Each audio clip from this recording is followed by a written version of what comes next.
ಕಾಲು ನಡೆಯಬಲ್ಲದೆ, ಪಕ್ಷಿ ಇಲ್ಲದಿರೆ ಬಾಯಿ ಉಣಬಲ್ಲದೆ, ಆತ್ಮವಿಲ್ಲದಿರೆ ಕರಚರಣಾದಿಗಳಿಗೆ ಏತರಬಲ್ಲವು. ನಿನ್ನ ಭಕ್ತಿಯ ಬೆಳೆ ನನಗೆ ಸತ್ಯದ ಹಾದಿ, ಇದು ನಿಶ್ಚಯ ನಿಷ್ಕಳಂಕ ಮಲ್ಲಿಕಾರ್ಜುನ. ಯಾರ ನಂಬಿ ಬೆಳೆದನೋ ನಾನು, ಯಾರ ಹೆಸರೇ ನನ್ನ ಸುರಾಗಿರುವುದೋ, ಯಾರ ನೆನೆಯದೇ ನನಗೆ ಬೆಳಗಾಗುವುದಿಲ್ಲವೋ, ಆ ಮಹಾಮಹಿಮ ಮಹಾತ್ಮ ಶ್ರೀ ಗುರುಮಲ್ಲೇಶ್ವರನಿಗೆ ಶರಣ. ನನ್ನ ಆರಾಧ್ಯ ದೇವ ನನ್ನೂರು ದೇವನೂರು ಶ್ರೀಮಠದ ಶ್ರೀ ಮನ್ನಿರಂಜನ ಮಹಾತ್ಮ ಶ್ರೀ ಗುರುಮಲ್ಲೇಶ್ವರರ ಮನದಾಳದಲ್ಲಿ ಸ್ಮರಿಸಿ, ಈ ಒಂದು ಶ್ರಾವಣ ಮಾಸದ ಪ್ರಯುಕ್ತ ಪ್ರವಚನ ಕಾರ್ಯಕ್ರಮದ ಉದ್ಘಾಟನೆ ಹಾಗೂ ದೇವಲಾಪುರದಲ್ಲಿ ಪ್ರಪ್ರಥಮವಾಗಿ ಜಿಲ್ಲೆಯಲ್ಲೇ ಪ್ರಥಮ ಅಂತ ಕೇಳಿದ್ದೇನೆ, ಪ್ರಾರಂಭಿಸಲ್ಪಡುವ ವಚನ ಪಾಠಶಾಲೆಯ ಉದ್ಘಾಟನಾ ಒಂದು ಅರ್ಥಪೂರ್ಣ ಕಾರ್ಯಕ್ರಮದಲ್ಲಿ ನಾವು ಭಾಗಿಯಾಗಿದ್ದೇವೆ. ಈ ಒಂದು ಕಾರ್ಯಕ್ರಮದಲ್ಲಿ ಆಸೀನರಿದ್ದು ದಿವ್ಯ ಸಾನ್ನಿಧ್ಯವನ್ನು ವಹಿಸಿ ನಮ್ಮ ನಿಮ್ಮೆಲ್ಲರಿಗೂ ದರ್ಶನಾಶೀರ್ವಾದವನ್ನು ದಯಪಾಲಿಸಿರತಕ್ಕಂತಹ ನಮ್ಮ ನಿಮ್ಮೆಲ್ಲರ ಮಾರ್ಗದರ್ಶಕರು, ತ್ರಿವಿಧ ದಾಸೋಹ ಮೂರ್ತಿಗಳು, ಅಭಿನವ ಗುರುಮಲ್ಲೇಶ್ವರರು, ವೈಯಕ್ತಿಕವಾಗಿ ನನಗೆ ಆರಾಧ್ಯ ದೈವರೂ ಆದಂತಹ ದೇವನೂರು ಶ್ರೀ ದಾಸೋಹ ಮಠಾಧ್ಯಕ್ಷರು ಆದಂತಹ ಮನಿರಂಜನ ಪ್ರಣವ ಸ್ವರೂಪಿ ಮಹಂತ ಸ್ವಾಮಿಗಳವರ ಪಾದಕಮಲಗಳಲ್ಲಿ ಭಕ್ತಿಪೂರ್ವಕವಾಗಿ ನಮಸ್ಕರಿಸಿ, ಈ ಒಂದು ಕಾರ್ಯಕ್ರಮದ ದಿವ್ಯ ಸಮ್ಮುಖವನ್ನು ವಹಿಸಿ ಆಶೀರ್ವಾದವನ್ನು ದಯಪಾಲಿಸಿದಿ. ಕಾರಣ ನಿಮಿತ್ತ ವೇದಿಕೆಯಿಂದ ಈಗ ತಾನೇ ನಿರ್ಗಮಿಸಿದಂತಹ ಮಹಾಂತೇಶ್ವರ ಮಠಾಧ್ಯಕ್ಷರಾದಂತಹ ಷಟ್ಸ್ಥಳ ಬ್ರಹ್ಮಶ್ರೀ ಪರಶುವ ಮೂರ್ತಿ ಸ್ವಾಮಿಗಳವರ ಪಾದಪದ್ಮಗಳಲ್ಲಿ ಪಡಮಟ್ಟು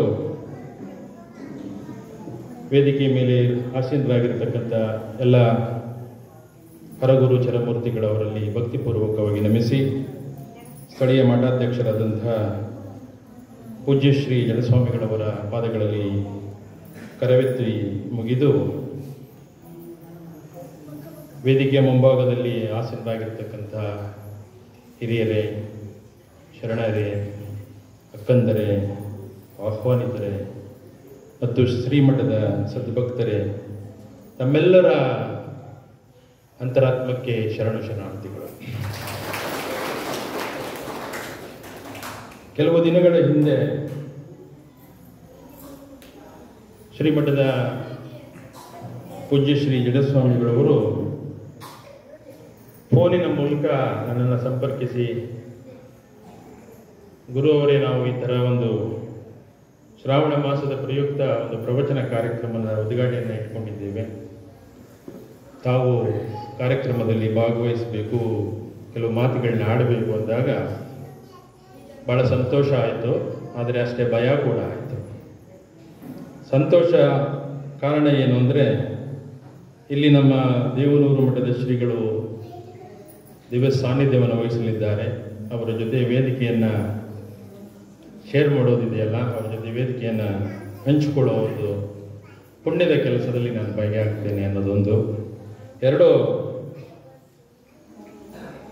ನಮ್ಮ ಈ ಪ್ರವಚನಕಾರರಾಗಿ ಆಗಮಿಸತಕ್ಕಂತಹ ದಂಪತಿಗಳೀರುವರ ಜೊತೆಯಲ್ಲೂ ವೇದಿಕೆ ಮೇಲೆ ಕೂತ್ಕೊಳ್ಳೋರು. ಕುಮಾರಸ್ವಾಮಿಯವರು ಆತ್ಮೀಯರು, ಅವರ ಹೆಸರೇ ವಚನ ಕುಮಾರಸ್ವಾಮಿ ಆಗಿಬಿಟ್ಟಿದೆ. ಹಾಗಾಗಿ ಅವರ ಪ್ರವಚನ ಇದೆ ಗುರು ಅವರೇ ಅಂತ ಹೇಳಿದಾಗ ನಾನು ಮಾತನಾಡ್ತೀನೋ ಇಲ್ಲೋ ಗೊತ್ತಿಲ್ಲ, ಮಾತನಾಡೋದು ಬರುತ್ತೋ ಇಲ್ಲೋ ಗೊತ್ತಿಲ್ಲ, ಆದರೆ ಕುಮಾರಸ್ವಾಮಿ ಮತ್ತು ರೂಪಕುಮಾರ್ಸಿ ಅವರ ಈ ಪ್ರವಚನ ಕೇಳೋ ಒಂದು ಭಾಗ್ಯ ಸಿಗುತ್ತೆ ಅಂತ ನಾನು ಅರ್ಥ. ಹಾಗಾಗಿ ವೇದಿಕೆ ಮೇಲೆ ಆಸನಿರ್ತಕ್ಕಂಥ ಕುಮಾರಸ್ವಾಮಿ ಅವರು ಮತ್ತು ರೂಪಕುಮಾರ ಸ್ವಾಮಿ ಅವರಿಗೆ ವಿಶೇಷವಾಗಿ ಶರಣಾರ್ಥಿಗಳನ್ನು ಸಲ್ಲಿಸಲಿಕ್ಕೆ ಬಯಸ್ತೇನೆ. ಯಾಕಪ್ಪ ಭಯ ಆಯಿತು, ಸಂತೋಷ ಆದದ್ದು ಕೇಳಿದೆ. ಭಯ ಯಾಕಾಯಿತು ಅಂದರೆ, ನಾನು ಹೇಳಿ ಕೇಳಿ ಈ ಆಧ್ಯಾತ್ಮಿಕ ಸಾಹಿತ್ಯಾತ್ಮಕವಾದ ವಿದ್ಯಾರ್ಥಿ ಅಲ್ಲ. ವಚನ ಸಾಹಿತ್ಯ ಇರಲಿ, ಕನ್ನಡ ಸಾಹಿತ್ಯದ ವಿದ್ಯಾರ್ಥಿ ಅಂತೂ ಅಲ್ಲ. ವಿಜ್ಞಾನವನ್ನ ಬೋಧಿಸ್ತಕ್ಕಂಥ ಒಬ್ಬ ವಿಜ್ಞಾನಿ. ಬಸವಣ್ಣನ ಒಂದು ವಚನ ಇದೆಯಲ್ಲ, ಎತ್ತಣ ಮಾಮರ ಎತ್ತಣ ಕೋಗಿಲೆ ಎತ್ತಣಿಂದೆತ್ತ ಸಂಬಂಧವಯ್ಯ, ಬೆಟ್ಟದ ಮೇಲಿನ ನಲ್ಲಿಕಾಯಿ ಸಮುದ್ರದೊಳಗಣ ಉಪ್ಪು, ಎತ್ತಣಿಂದೆತ್ತ ಸಂಬಂಧವೇ. ಹಾಗೆ ವಿಜ್ಞಾನ ಬೋಧನೆ ಮಾಡ್ತಕ್ಕಂಥ ಈ ಪ್ರಾಧ್ಯಾಪಕನಿಗೂ ಆಧ್ಯಾತ್ಮಿಕತೆಯ ಈ ಶ್ರಾವಣ ಮಾಸದ ಪ್ರಯುಕ್ತ ಪ್ರವಚನ ಕಾರ್ಯಕ್ರಮಕ್ಕೂ ಎತ್ತಣ ಸಂಬಂಧವಯ್ಯ ಅನ್ನೋದು ಬಹುಶಃ ನನಗೆ ಭಾಳ ಇಚ್ಛೆಯಾಗಿ ಕಾಣ್ತದೆ. ಕಾರಣ ಏನು ಅಂದರೆ, ಈ ಕೋಗಿಲೆ ವಸಂತ ಮಾಸದಲ್ಲಿ ಆ ಮಾವಿನ ಮರದ ಮೇಲೆ ಕೂತು ಹಿಪ್ಪಾಗಿ ತನ್ನ ಕಂಠದಿಂದ ಕೂಗಿದಾಗ ಎಷ್ಟು ನಮಗೆ ತಂಪಾಗ್ತದೋ, ಮತ್ತು ಎಲ್ಲೋ ಬೆಳೆದ ಬೆಟ್ಟದ ಮೇಲೆ ಇರ್ತಕ್ಕಂಥ ನಲ್ಲಿಕಾಯಿಗೆ ಸಮುದ್ರದಿಂದ ಬಂದಂಥ ಉಪ್ಪನ್ನು ಅರೆದು ಬೆರೆಸಿ ತಿಂದರೆ ನಾಲ್ಗೆ ಚಪ್ಪರಿಸ್ತೀವೋ ಅಷ್ಟು ರುಚಿ ಆಗ್ತದೆ. ಅವುಗಳ ಸಮಾಗಮ, ಅವುಗಳ ಒಂದು ಜೋಡಿಕೆ ಇದೆ ಅಲ್ಲ. ಹಾಗೆ ನಾನಾದರೂ ಭಾವಿಸ್ಕೊಂಡಿದ್ದೇನೆ, ಇವತ್ತಿನ ಆಧುನಿಕ ಕಾಲಘಟ್ಟದಲ್ಲಿ ವಿಜ್ಞಾನವನ್ನು ಬೋಧಿಸಿದ್ರೂ ಕೂಡ ಆ ವಿಜ್ಞಾನವನ್ನು ನಾವು ಹೇಗೆ ಬಳಸ್ಕೋಬೇಕು, ಯಾವ ದೃಷ್ಟಿಯಿಂದ ಬೆಳೆಸ್ಕೋಬೇಕು, ಆ ವಿಜ್ಞಾನವನ್ನು ಯಾಕೆ ಸೃಷ್ಟಿ ಮಾಡಿದ್ದೇವೆ ಅನ್ನೋದು ಮನುಷ್ಯನಿಗೆ ಅರ್ಥ ಆಗಲಿಲ್ಲ ಅಂದರೆ ಬಹುಶಃ ವಿಜ್ಞಾನ ಯಾವುದಕ್ಕೂ ಪ್ರಯೋಜನ ಇಲ್ಲ. ಆ ವಿಜ್ಞಾನವನ್ನು ತನ್ನ ಸುಜ್ಞಾನದಿಂದ ಬೆಳೆಸ್ಕೋಬೇಕು ಅನ್ನೋದಾದರೆ ಅವನಿಂದ ಪ್ರವಚನಗಳಲ್ಲಿ ಆಧ್ಯಾತ್ಮಿಕತೆಗಳಲ್ಲಿ ಏಕೀಕರಣಗೊಳ್ಳಬೇಕು ಅಂತ ನಾನು ಭಾವಿಸ್ಕೊಳ್ತೇನೆ. ನಮ್ಮ ಜೀವನವನ್ನು ವಿಜ್ಞಾನ ಬೆಳೆದಂತೆಲ್ಲ ಈ ನಿಸರ್ಗದಿಂದ ದೂರ ಹೋಗ್ತಿದ್ದೀವೇನೋ ಅನ್ನೋ ಒಂದು ಭಾವನೆ ನಮ್ಮನ್ನು ಕಾಡ್ತದೆ. ಈ ನಿಸರ್ಗದ ಜೊತೆ ಒಬ್ಬ ವಿಜ್ಞಾನಿಯಾಗಿ ಅಥವಾ ವಿಜ್ಞಾನದ ವಿದ್ಯಾರ್ಥಿಗಳು ಬೆಸಿಗೆ ಹಾಕ್ಕೊಂಡು ಸಮೀಕರಿಸಿಕೊಂಡು ಬದುಕನ್ನು ಕಟ್ಕೋಬೇಕು ಅನ್ನೋದಾದರೆ, ನನ್ನ ಕೇಳೋದಾದರೆ ಕನ್ನಡ ಸಾಹಿತ್ಯವನ್ನಷ್ಟೇ ಅಲ್ಲ, ಅದರಲ್ಲೂ ವಚನ ಸಾಹಿತ್ಯವನ್ನು ಅಧ್ಯಯನ ಮಾಡಬೇಕು ಅಂತ ನಾನು ಭಾವಿಸ್ಕೊಳ್ತೇನೆ.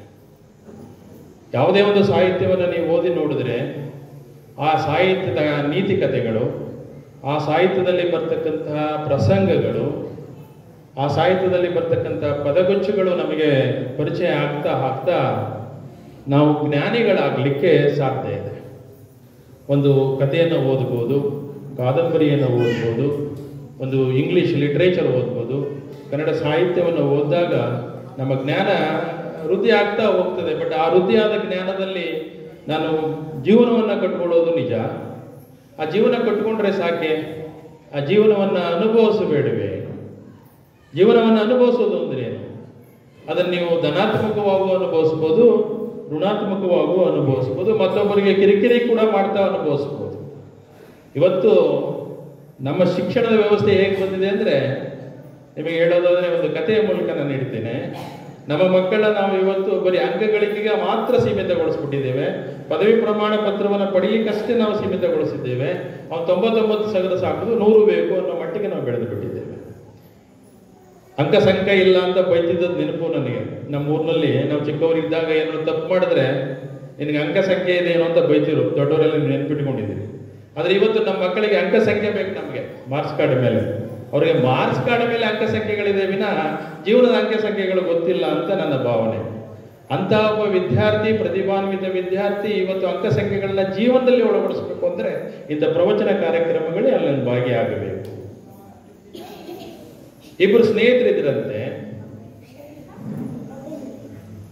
ಆ ಸ್ನೇಹಿತರು ಕಾಡೊಳಗೆ ಹೋಗ್ತಾರೆ. ಕಾಡಲ್ಲಿ ಒಂದು ಹುಲಿ ಪ್ರತ್ಯಕ್ಷ ಆಗ್ಬಿಡ್ತದೆ.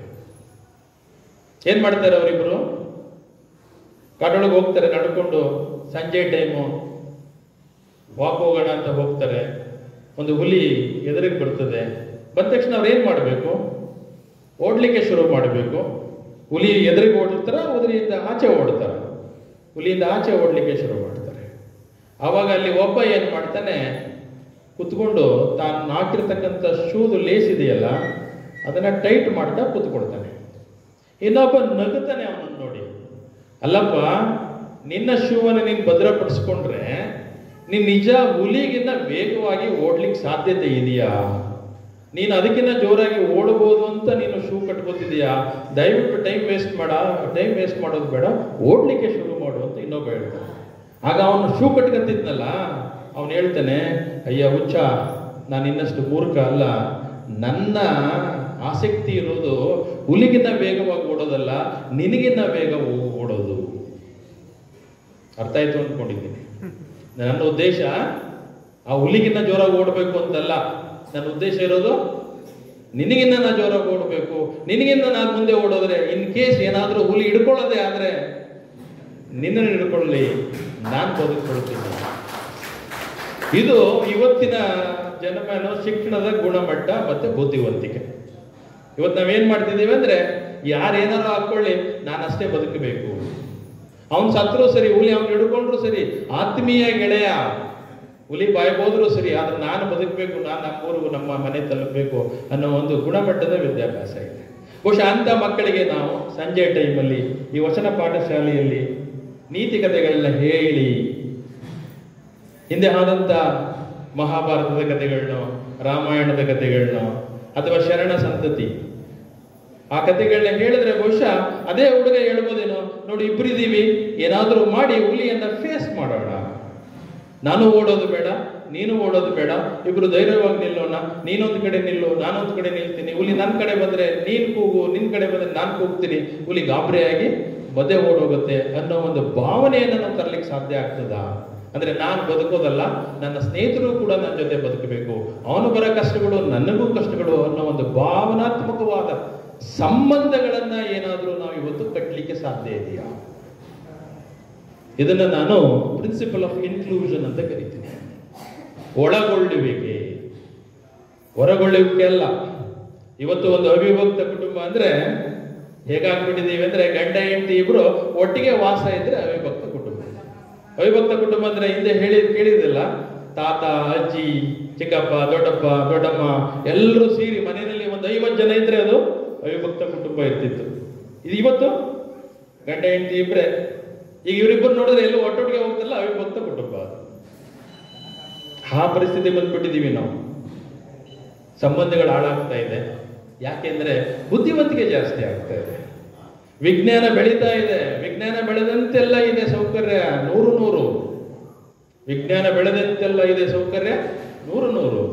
ಜಗತ್ತು ಬಹಳ ಸುಂದರವಾಗಿ ಕಾಣ್ತಾ ಇದೆ. ಮೈಸೂರು ನಗರಕ್ಕೆ ಬಂದುಬಿಟ್ರೆ ನೀವು ಅದ್ಭುತವಾಗಿ ಕಾಣ್ತದೆ. ಅರಮನೆ, ಆ ಪ್ಯಾಲೇಸ್ ಮುಂದೆ ನಿಂತ್ಕೊಂಡು ನೋಡಿದ್ರೆ ನಿಮಗೆ ಏನಪ್ಪ ಎಷ್ಟು ಸೌಂದರ್ಯ ಇದೆ. ಅದು ಭಾನುವಾರ ಇಲ್ಯುಮಿನೇಷನ್ ಕೊಟ್ರೆ, ದಸರಾ ಟೈಮ್ ಬಂತಲ್ಲ, ಮೈಸೂರು ಬಹಳ ಸುಂದರವಾಗಿ ಕಾಣ್ತದೆ. ಚಾಮುಂಡಿ ಬೆಟ್ಟದ ಮೇಲೆ ನಿಂತ್ಕೊಂಡ್ರೆ ಬಹಳ ಅದ್ಭುತವಾಗಿ ಕಾಣ್ತದೆ. ಪ್ರತಿಯೊಂದು ಜಂಕ್ಷನ್ ಕೂಡ ಸುಂದರವಾಗಿ ಕಾಣ್ತದೆ. ಎಂತೆಂಥ ವೆಹಿಕಲ್ ಇವೆ. ಆದರೆ ಅದನ್ನು ಅನುಭವಿಸ್ತಕ್ಕಂಥ, ಆನಂದ ಪಡ್ತಕ್ಕಂಥ ಒಳ ಮನಸ್ಸಿದೆಯಲ್ಲ, ಅದು ಸೌಂದರ್ಯವಿಲ್ಲ. ನಮ್ಮಲ್ಲಿ ಎರಡಿದೆ, ಒಂದು ಹೊರ ಸೌಂದರ್ಯ, ಇನ್ನೊಂದು ಒಳ ಸೌಂದರ್ಯ. ಈ ವಿಜ್ಞಾನ ಹೊರ ಸೌಂದರ್ಯವನ್ನು ಹೆಚ್ಚಿಸಿದ್ರೆ, ನನ್ನ ಪ್ರಕಾರವಾಗಿ ನಿಮ್ಮ ಈ ಶ್ರಾವಣ ಮಾಸದ ಕಾರ್ಯಕ್ರಮ, ವಚನ ಸಾಹಿತ್ಯದ ಅಧ್ಯಯನ ಒಳ ಸೌಂದರ್ಯವನ್ನು ವೃದ್ಧಿಸ್ತದೆ. ಒಳ ಸೌಂದರ್ಯವನ್ನು ವೃದ್ಧಿಸ್ಕೊಳ್ಳದೆ ನಾವು ಬರೀ ಹೊರ ಸೌಂದರ್ಯವನ್ನು ವೃದ್ಧಿಸ್ಕೊಂಡು ಹೋದರೆ ಪ್ರಯೋಜನ ಇಲ್ಲ. ಅದನ್ನು ಆನಂದಿಸಬೇಕು. ಈ ಸಾಹಿತ್ಯವನ್ನು ನಾವು ಯಾವುದೇ ಭಾಷೆ ಸಾಹಿತ್ಯವನ್ನು ನಾವು ಓದಿದ್ರೆ, ನಮ್ಮ ಜೀವನ ಕಟ್ಟಲಿಕ್ಕೆ ಒಂದು ಜ್ಞಾನವನ್ನು ಕೊಟ್ಟರೆ, ಈ ವಚನ ಸಾಹಿತ್ಯವನ್ನು ಅದರಲ್ಲೂ ಅಧ್ಯಯನ ಮಾಡಿದರೆ ಆ ಜೀವನವನ್ನು ಅನುಭವಿಸುವುದರ ಜೊತೆಗೆ ಆನಂದಿಸುವಂತಹ ಒಂದು ಸುಜ್ಞಾನವನ್ನ ಕೊಡ್ತದೆ ಅಂತ ನಾನು ಅದರ ಭಾವಿಸ್ಕೊಳ್ತೇನೆ.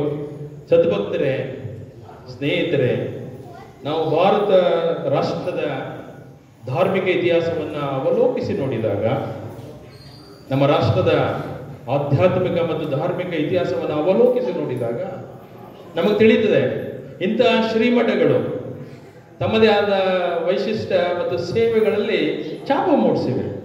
ಕೆಲವು ವಿರಕ್ತ ಮಠಗಳಾಗಿರ್ಬೋದು, ಪಟ್ಟದ ಮಠಗಳಾಗಿರ್ಬೋದು, ಜಗದ್ಗುರುಗಳ ಪೀಠಗಳಾಗಿರ್ಬೋದು, ಭಿಕ್ಷದ ದಾಸೋಹ ಮಠಗಳಾಗಿರ್ಬೋದು, ಈ ಎಲ್ಲ ಮಠಗಳು ಬೇರೆ ಬೇರೆ ರೀತಿಯ ಗೌರವ ಆಧಾರಗಳಿಗೆ ಒಳಪಟ್ಟರೂ ಕೂಡ ಎಲ್ಲರ ಭಾವನೆ, ಎಲ್ಲರ ಸೇವೆ ಒಂದೇ.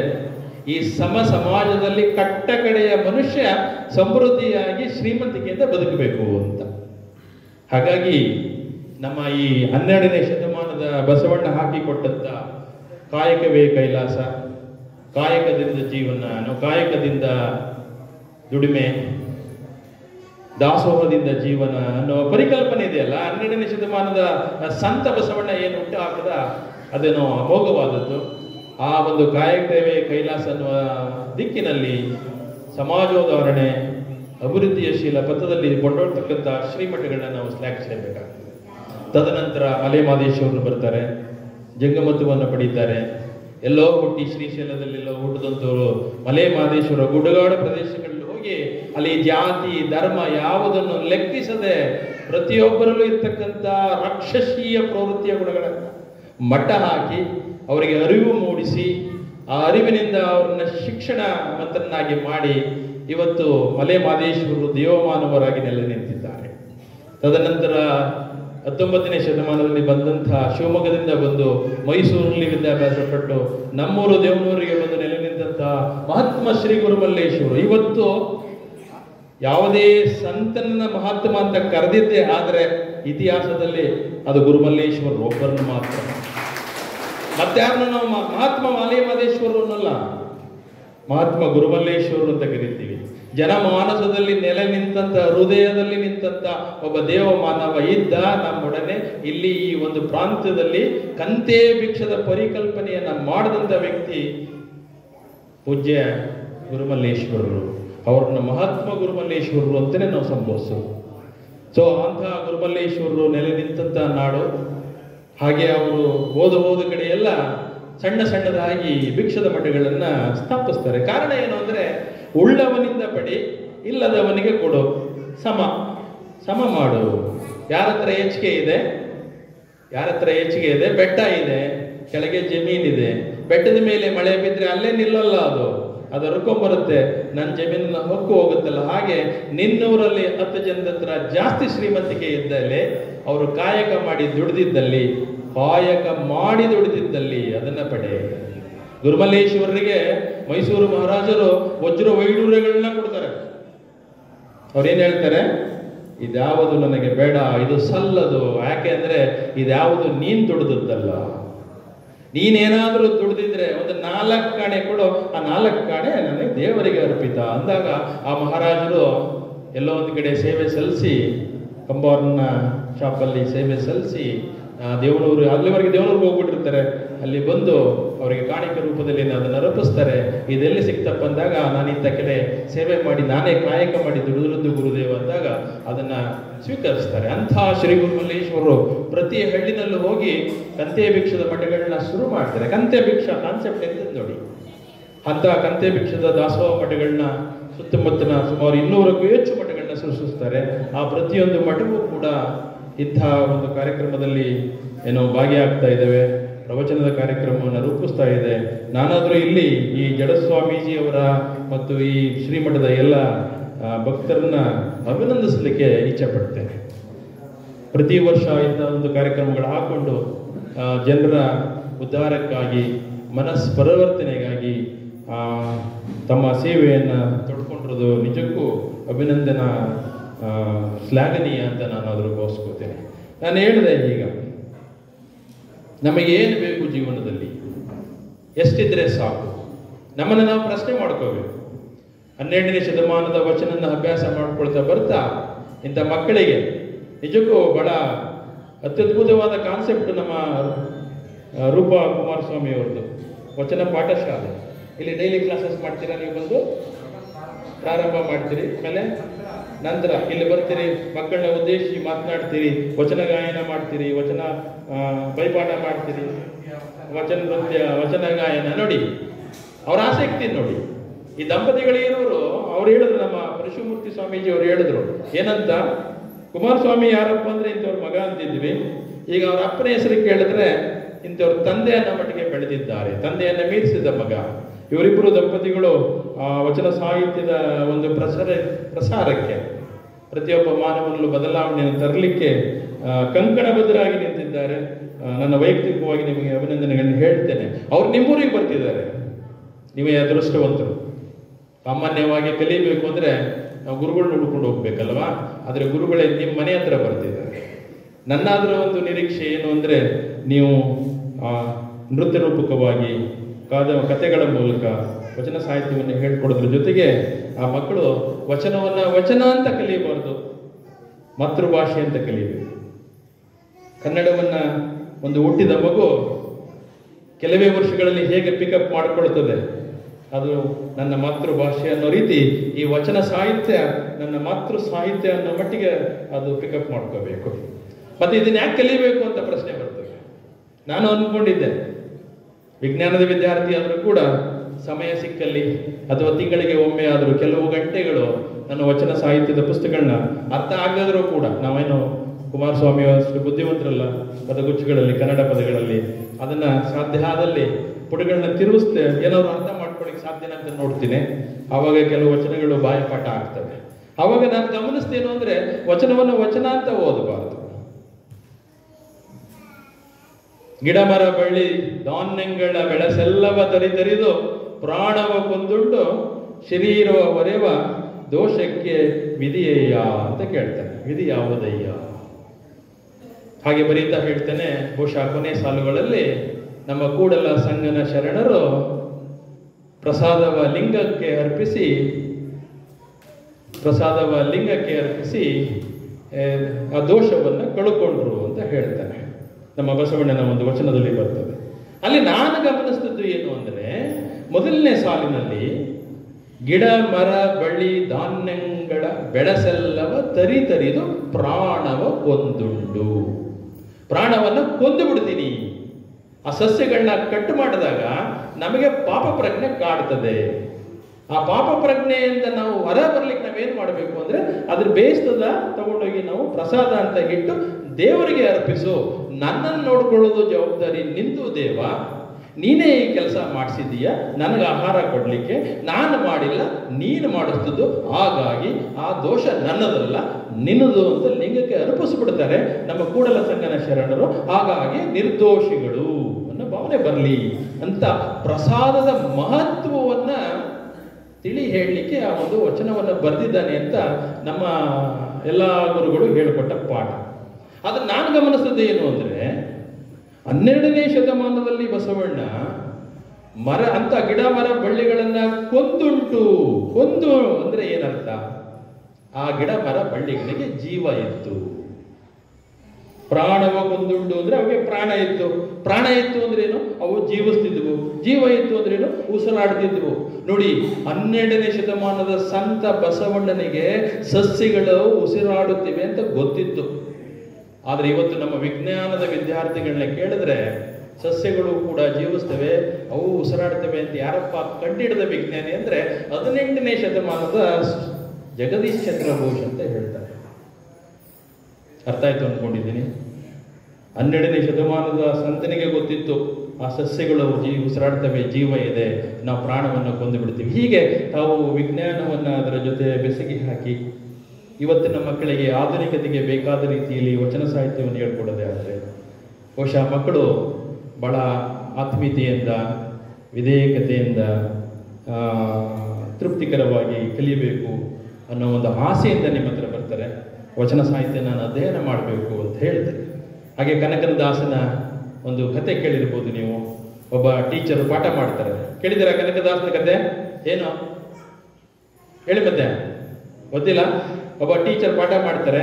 ಯಾತ್ರ ಬಗ್ಗೆ ಪಾಠ ಮಾಡ್ತಾರೆ ಅಂದ್ರೆ, ದೇವರು ಏನು ಪಾಠದ ಹೆಸರು? ದೇವರು ಎಲ್ಲ ಕಡೆ ಇದ್ದಾನೆ. ಗುರುಮಲ್ಲೇಶ ಎಲ್ಲಿದ್ದಾನೆ ಅಪ್ಪ ಅಂದ್ರೆ, ಎಲ್ಲರಲ್ಲೂ ಇದ್ದಾನೆ, ನಮ್ಮಲ್ಲೂ ಇದ್ದಾನೆ, ನಿಮ್ಮಲ್ಲೂ ಇದ್ದಾನೆ, ಎಲ್ಲ ಕಡೆ ಇದ್ದಾನೆ. ಭಕ್ತ ಪ್ರಾರಂಭದಲ್ಲಿ ಹೇಳಲ್ವೇ ಎಲ್ಲಿದ್ದಾನೆ ಅಂತ ಹೇಳಿದಾಗ, ಕಂಬದಲ್ಲೂ ಇದ್ದಾನೆ ಅಂತ ಕಂಬ ಹೊಡಿದ್ದಾನೆ, ಬರಲ್ವ ಅಲ್ಲಿ?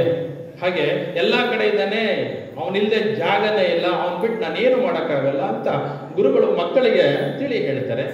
ತಿಳಿ ಹೇಳಿದ ನಂತರ ಕ್ಲಾಸ್ ಮುಗೀತು, ಸಂಜೆ ಹೋಗ್ಬೇಕಾದ್ರೆ ಎಲ್ರಿಗೂ ಒಂದೊಂದು ಬಾಳೆಹಣ್ಣು ಕೊಟ್ಟು ಕಳಿಸ್ತಾರೆ. ಕೊಡಬೇಕಾದ್ರೆ ನೀವು ಈ ಬಾಳೆಹಣ್ಣನ್ನ ಯಾರೂ ಕಾಣದ ಹಾಗೆ ತಿಂದು ಬರಬೇಕು. ಹೇಗೆ ತಿನ್ಬೇಕು? ಯಾರೂ ನೋಡಬಾರದು.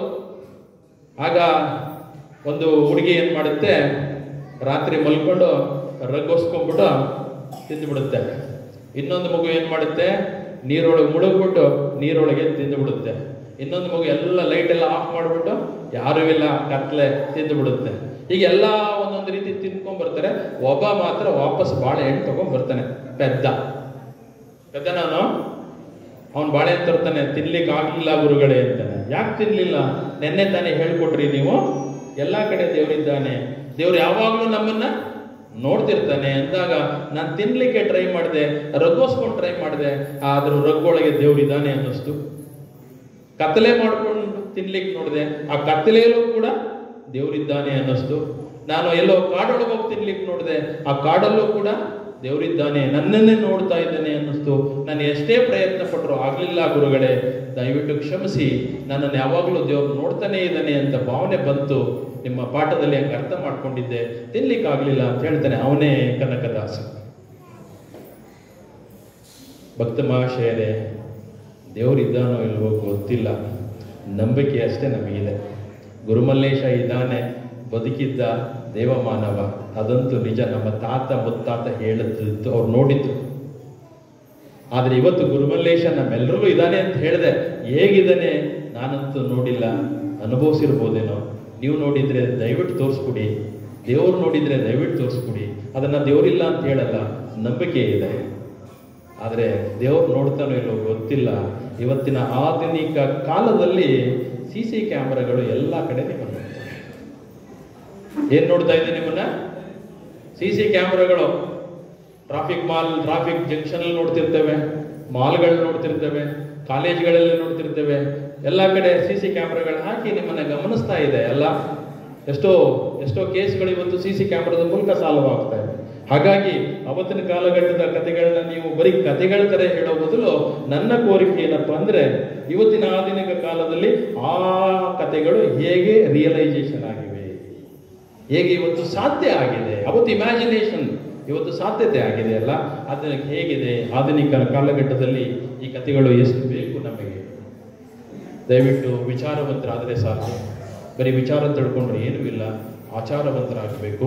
ಆ ಆಚಾರವಂತಿಕೆ ಇದ್ರೆ ಮಾತ್ರ ನಾವು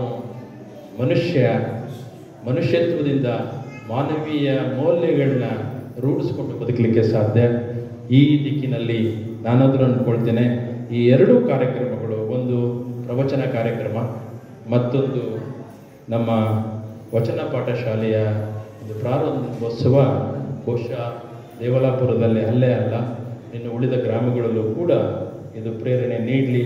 ಇನ್ನೊಂದಷ್ಟು ವಚನ ಪಾಠಶಾಲೆಗಳು ನಿಮ್ಮ ನೇತೃತ್ವದಲ್ಲಿ ಪ್ರಾರಂಭವಾಗಲಿ ಅಂತ ಹಾರೈಸಿ ಆಶಿಸಿ ಭಗವಂತ ಗುರುಮಲ್ಲೇಶ್ವರ ನಿಮ್ಮೆಲ್ಲರಿಗೂ ಆಶೀರ್ವದಿಸಲಿ ಅಂತ ಕೇಳ್ಕೊತಾ ಇಷ್ಟೊತ್ತು ಮಾತನಾಡಲಿಕ್ಕೆ ಈ ಒಂದು ಕಾರ್ಯಕ್ರಮದಲ್ಲಿ ನೀವು ನಿಂತು ಇಲ್ಲಿ ಭಾಗಿಯಾಗಲಿಕ್ಕೆ ಒಂದು ಅದೃಷ್ಟವನ್ನು ಮಾಡಿಕೊಟ್ಟಂಥ ಪೂಜ್ಯ ಶ್ರೀ ಜಡಸ್ವಾಮಿಗಳವರ ಪಾದಗಳಲ್ಲಿ ನಮಿಸಿ ಮತ್ತೊಮ್ಮೆ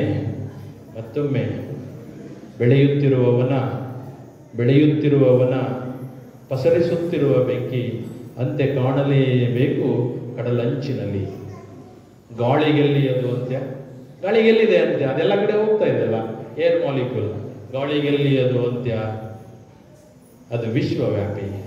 ನಿನ್ನ ಹೆಸರೇ ವಿಶ್ವ. ಪದ್ಮಶ್ರೀ ಗುರುಮಲ್ಲೇಶ್ವರ ಅವರಿಗೆ ಮತ್ತೊಮ್ಮೆ ನಮಿಸಿ ನನ್ನ ನಾಲ್ಕು ಮಾತುಗಳನ್ನು ನಮಸ್ಕಾರ.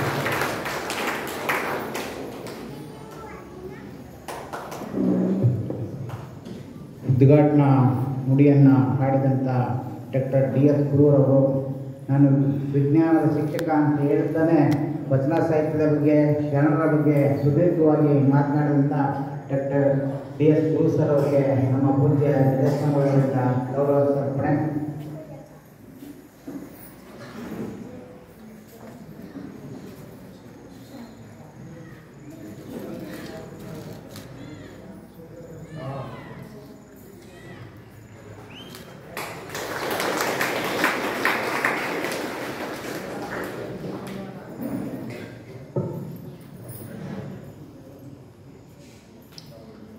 ಓಂ ಶ್ರೀ ಗುರುಬಸವಲಿಂಗಾಯ ನಮಃ. ಓಂ ಶ್ರೀ ಗುರುಮಲ್ಲೇಶ್ವರಾಯ ನಮಃ. ಬಸವನ ಬೆಳಕೆ ಎಲ್ಲಾಡಿ ಬಂದೆ, ಭಾರತವೆಲ್ಲ ಸುತ್ತಾಡಿ ಬಂದೆ. ಬೆವರಿನ ಹನಿಯಲ್ಲಿ ಬೊಮ್ಮವ ತೋರಿಸಿ, ಕಾಯಕದಲ್ಲಿ ಕೈಲಾಸ ತೋರಿಸಿ, ಕುಸುಬಿನ ಕಿಳ್ಳೆಯ ಕಲಂಕ ಬಿಡಿಸಿ ವೃತ್ತಿಯ ಮುಖಕ್ಕೆ ಹೊಸ ಕಳೆ ಬರೆಸಿ ಬಸವನ ಬೆಳಕೆ ಎಲ್ಲಿಗೆ ಮುಂದೆ ವಿಶ್ವವೆಲ್ಲವೂ ನನ್ನದೇ ಎಂದೆ. ನಾಡಿನ ಹೆಸರಾಂತ ಕವಿಗಳಾದಂತಹ ಸಿದ್ದಯ್ಯ ಪುರಾಣಿಕರವರು ವಿಶ್ವಗುರು ಬಸವಣ್ಣನವರ ಬಗ್ಗೆ ಬರೆದಿರುವಂತಹ ಈ ಕವಿತೆಯನ್ನ ಸ್ಮರಿಸಿ ಈ ದಿನ ಶ್ರೀ ಗುರುಮಲ್ಲೇಶ್ವರ ದಾಸೋಹ ಮಠ ದೇವಲಾಪುರದ ವತಿಯಿಂದ ಶ್ರಾವಣ ಮಾಸದ ಪ್ರಯುಕ್ತ ಪ್ರವಚನ ಕಾರ್ಯಕ್ರಮದ ಉದ್ಘಾಟನೆ ಮತ್ತು ಮೈಸೂರು ಜಿಲ್ಲೆಯಲ್ಲಿಯೇ ಪ್ರಥಮ ವಚನ ಪಾಠಶಾಲೆ ಪ್ರಾರಂಭದ ಒಂದು ಕಾರ್ಯಕ್ರಮ, ಈ ಎರಡು ಕಾರ್ಯಕ್ರಮಗಳ ದಿವ್ಯ ಸಾನ್ನಿಧ್ಯವನ್ನ ದಯಪಾಲಿಸಿರುವಂತಹ ಶ್ರೀ ಗುರುಮಲ್ಲೇಶ್ವರ ತ್ರಿವಿಧ ದಾಸೋಹ ಮಠದ ಪೂಜ್ಯ ಶ್ರೀ ನಿರಂಜನ ಪ್ರಣವ ಸ್ವರೂಪಿ ಶ್ರೀ ಮಹಂತ ಸ್ವಾಮಿಗಳವರಿಗೆ ಭಕ್ತಿಪೂರ್ವಕ ಶರಣಾರ್ಥಿಗಳನ್ನು ಸಮರ್ಪಿಸಿ ಕಾರ್ಯನಿಮಿತ್ತ ದಿವ್ಯ ಸಮ್ಮುಖವನ್ನ ವಹಿಸಿ ಅನೇಕ ಆಶೀರ್ವಚನ ನುಡಿಗಳನ್ನು ನುಡಿದು ನಮ್ಮೆಲ್ಲರನ್ನು ಕೂಡ ಜಾಗೃತಗೊಳಿಸಿ ತೆರಳಿದಂತಹ ಬರಡನಪುರ ಮಠದ ಪೂಜ್ಯ ಷಟ್ಸ್ಥಲ ಬ್ರಹ್ಮ ಶ್ರೀ ಪರಶಿವ ಮೂರ್ತಿ ಸ್ವಾಮಿಗಳವರಿಗೂ ಭಕ್ತಿಪೂರ್ವಕ ಶರಣಾರ್ಥಿಗಳನ್ನು ಸಮರ್ಪಿಸಿ ಈ ಎಲ್ಲ ಕಾರ್ಯಕ್ರಮದ ನೇತಾರರು ಪ್ರತಿ ವರ್ಷ ಶ್ರಾವಣ ಮಾಸ ಬಂತು ಅಂದ್ರೆ ನಮ್ಮ ಶ್ರವಣಗಳು ನೆಟ್ಟಗಾಗುತ್ತೆ. ಆ ಒಂದು ನಿಟ್ಟಿನಲ್ಲಿ ನಿರಂತರವಾಗಿ ಅನೇಕ ವರ್ಷಗಳಿಂದ ಪ್ರವಚನ ಕಾರ್ಯಕ್ರಮಗಳನ್ನು ಏರ್ಪಡಿಸಿ ಪ್ರತಿಯೊಬ್ಬರ ಮನದ ಮಲಿನವನ್ನ ಹೋಗಲಾಡಿಸಲು ಕಂಕಣಬದ್ಧರಾಗಿ ಈ ಒಂದು ಗುರುಮಲ್ಲೇಶ್ವರ ದಾಸೋಹ ಮಠದಲ್ಲಿ ಅನೇಕ ಕಾರ್ಯಕ್ರಮಗಳ ಮೂಲಕ ಎಲ್ಲರಿಗೂ ಜ್ಞಾನ ದಾಸೋಹ ಮತ್ತು ದಾಸೋಹ ಎರಡನ್ನೂ ಕೂಡ ಉಣಪಡಿಸುತ್ತಿರುವಂತಹ ಶ್ರೀಮಠದ ಪೂಜ್ಯ ಶ್ರೀ ಜಡೇಸ್ವಾಮಿಗಳವರಿಗೆ ಭಕ್ತಿಪೂರ್ವಕ ಶರಣಾರ್ಥಿಗಳನ್ನು ಸಮರ್ಪಿಸಿ ಕಾರ್ಯಕ್ರಮವನ್ನು ಉದ್ಘಾಟನೆ ಮಾಡಿ ಉದ್ಘಾಟನಾ ನುಡಿಗಳನ್ನು ನುಡಿದು ಅನೇಕ ಜಾಗೃತಿಯ ನುಡಿಗಳನ್ನು ನುಡಿದು ವಿಶೇಷವಾಗಿ ವಚನ ಸಾಹಿತ್ಯವನ್ನ ಈ ಒಂದು ಯುಗಕ್ಕೆ ಒಂದು ರೀತಿ ಅರ್ಥಪೂರ್ಣವಾಗಿ ಮನದಟ್ಟು ಮಾಡಿಸಲು ಕಾರಣೀಭೂತರಾದಂತಹ ಮೈಸೂರು ವಿಶ್ವವಿದ್ಯಾನಿಲಯದ ಗಣಕ ವಿಜ್ಞಾನ ಅಧ್ಯಯನ ವಿಭಾಗದ ಹಿರಿಯ ಪ್ರಾಧ್ಯಾಪಕರಾದಂತಹ ಡಾಕ್ಟರ್ DS ಗುರು ಸರ್ ಅವರಿಗೂ ಶರಣಾರ್ಥಿಗಳನ್ನು ಸಮರ್ಪಿಸಿ ನನ್ನೊಡನೆ ಈ ಒಂದು ಕಾರ್ಯಕ್ರಮಕ್ಕೆ ಆಗಮಿಸಿ ವಚನ ಪಾಠಶಾಲೆ ಉದ್ಘಾಟನೆಯನ್ನು ನೆರವೇರಿಸಿಕೊಟ್ಟಂತಹ ನನ್ನ ಶ್ರೀಮತಿ ರೂಪಕುಮಾರಸ್ವಾಮಿ ಅವರಿಗೂ ಶರಣಾರ್ಥಿಗಳನ್ನು ಸಮರ್ಪಿಸಿ ವೇದಿಕೆಯಲ್ಲಿರುವಂತಹ ಎಲ್ಲ ಹರಗುರು ಚರಮೂರ್ತಿಗಳಿಗೆ ಮತ್ತು ಈ ಒಂದು ಕಾರ್ಯಕ್ರಮವನ್ನು ಕಣ್ತುಂಬಿಕೊಳ್ಳುತ್ತಿರುವಂತಹ ಮನ ತುಂಬಿಕೊಳ್ಳುತ್ತಿರುವಂತಹ ತಮಗೆಲ್ಲರಿಗೂ ಕೂಡ ಭಕ್ತಿಪೂರ್ವಕ ಶರಣಾರ್ಥಿಗಳು. ಕಾರ್ಯಕ್ರಮ ಪ್ರಾರಂಭವಾಗಿ 1 ಗಂಟೆ ಆಗಿದೆ. 1 ಗಂಟೆಯಲ್ಲಿ ಅನೇಕ ವಿಚಾರಗಳು ನಿಮ್ಮ ಹೃದಯವನ್ನು ತುಂಬಿದೆ, ಮನವನ್ನು ತುಂಬಿದೆ. ಆದುದರಿಂದ ನಾನು ಪ್ರವಚನ ಕಾರ್ಯಕ್ರಮ ಸ್ವಲ್ಪ ಹಗುರ ಆಯಿತು, ಮಾತನಾಡೋದಕ್ಕೆ ಒಂದು ವಿಷಯ ಸ್ವಲ್ಪ ಕಡಿಮೆ ಅವಧಿಯನ್ನು ತಗೊಂಡು ಈ ಕಾರ್ಯಕ್ರಮವನ್ನು ಮುಗಿಸೋಣ ಅಂತ ನಾನು ಕೂಡ ಇಚ್ಛೆ ಪಟ್ಟಿದ್ದೇನೆ. ಬಂಧುಗಳು, ನಾವೆಲ್ಲ ಮನೆಯಿಂದ ಇವತ್ತು ಶ್ರೀ ಗುರುಮಲ್ಲೇಶ್ವರ ದಾಸೋಹ ಮಠ ದೇವಲಾಪುರಕ್ಕೆ ಬಂದಿದ್ದೇವೆ. ಅದಕ್ಕೆ ಕಾರಣ ನಮ್ಮ ಮನದ ಮಲಿನವನ್ನ ತೊಡೆದುಕೊಂಡು ಒಂದು ರೀತಿಯ ಶಾಂತಿಯನ್ನ ಹುಡುಕಿಕೊಂಡು ಈ ಮಠಕ್ಕೆ ಬಂದಿದ್ದೇವೆ. ಇವತ್ತು ಕೇವಲ ಮಠ ಅಲ್ಲ, ಇದೊಂದು ದೇವಲೋಕ ಅನ್ನೋದನ್ನ ನಾವು ಭಾವಿಸ್ಕೊಳ್ಬೇಕಾಗುತ್ತೆ. ಅದಕ್ಕೆ ಬಸವಣ್ಣವರು ಹೇಳ್ತಾರೆ, ದೇವಲೋಕ ಮರ್ತ್ಯಲೋಕವೆಂಬುದು ಬೇರಿಲ್ಲ ಕಾಣಿರು, ಸತ್ಯವ ನುಡಿಯುವುದೇ ದೇವಲೋಕ, ಮಿಥ್ಯವ ನುಡಿಯುವುದೇ ಮರ್ತ್ಯಲೋಕ, ಆಚಾರವೇ ಸ್ವರ್ಗ ಅನಾಚಾರವೇ ನರಕ, ಕೂಡಲ ಸಂಗಮ ದೇವ ನೀವೇ ಪ್ರಮಾಣ. ದೇವಲೋಕ ಮರ್ತ್ಯಲೋಕ ಬೇರೆ ಯಾವುದಕ್ಕಲ್ಲ ಕಣಪ್ಪ, ಸತ್ಯವ ನುಡಿಯುವುದೇ ದೇವಲೋಕ. ಇವತ್ತು ಒಳ್ಳೆಯ ಪೂಜ್ಯರು ಆಶೀರ್ವಚನ ನುಡಿಗಳನ್ನು ನುಡಿದಿದ್ದಾರೆ, ಉದ್ಘಾಟಕರು ಒಳ್ಳೆಯ ಹಿತ ನುಡಿಗಳನ್ನು ನಮಗೆ ಕೊಟ್ಟಿದ್ದಾರೆ. ಇವೆಲ್ಲ ಸತ್ಯದ ನುಡಿಗಳನ್ನ ಕೇಳ್ತಾ ಇದೀವಲ್ಲ, ಆ ಸತ್ಯದ ನುಡಿಗಳನ್ನು ಎಲ್ಲಿ ಕೇಳ್ತಾ ಇದೀವಿ, ಅದೇ ದೇವಲೋಕ. ಅಂದ್ರೆ ಇವತ್ತು ನಮ್ಮ ದೇವಲಾಪುರದ ಶ್ರೀ ಗುರುಮಲ್ಲೇಶ್ವರ ಮಠ ಏನಾಗಿದೆ, ದೇವಲೋಕ ಆಗಿದೆ. ಆಚಾರಯುಕ್ತವಾದ ಕಾರ್ಯಕ್ರಮ ನಡೀತಾ ಇರೋದ್ರಿಂದ ಅದೇನಾಗಿದೆ, ಸ್ವರ್ಗವಾಗಿದೆ. ಆಚಾರವೇ ಸ್ವರ್ಗ ಅಂತ. ಅಂದ್ರೆ ಸ್ವರ್ಗ ಮತ್ತು ದೇವಲೋಕವನ್ನು ಇವತ್ತು ಎಲ್ಲಿ ಕಾಣ್ತಾ ಇದೀವಿ ಅಂದ್ರೆ ಇಲ್ಲಿ ಕಾಣ್ತಾ ಇದೀವಿ. ಇವತ್ತು ಸುಮಾರು ಜನ ನಿಮ್ಮ ಮನೆಯಿಂದ ಬಂದಿಲ್ಲ, ಕೆಲವರು ಹೆಂಗಸರು ಬಂದಿದ್ದೀರಾ, ಕೆಲವರು ಗಂಡಸರು ಬಂದಿದ್ದೀರಾ.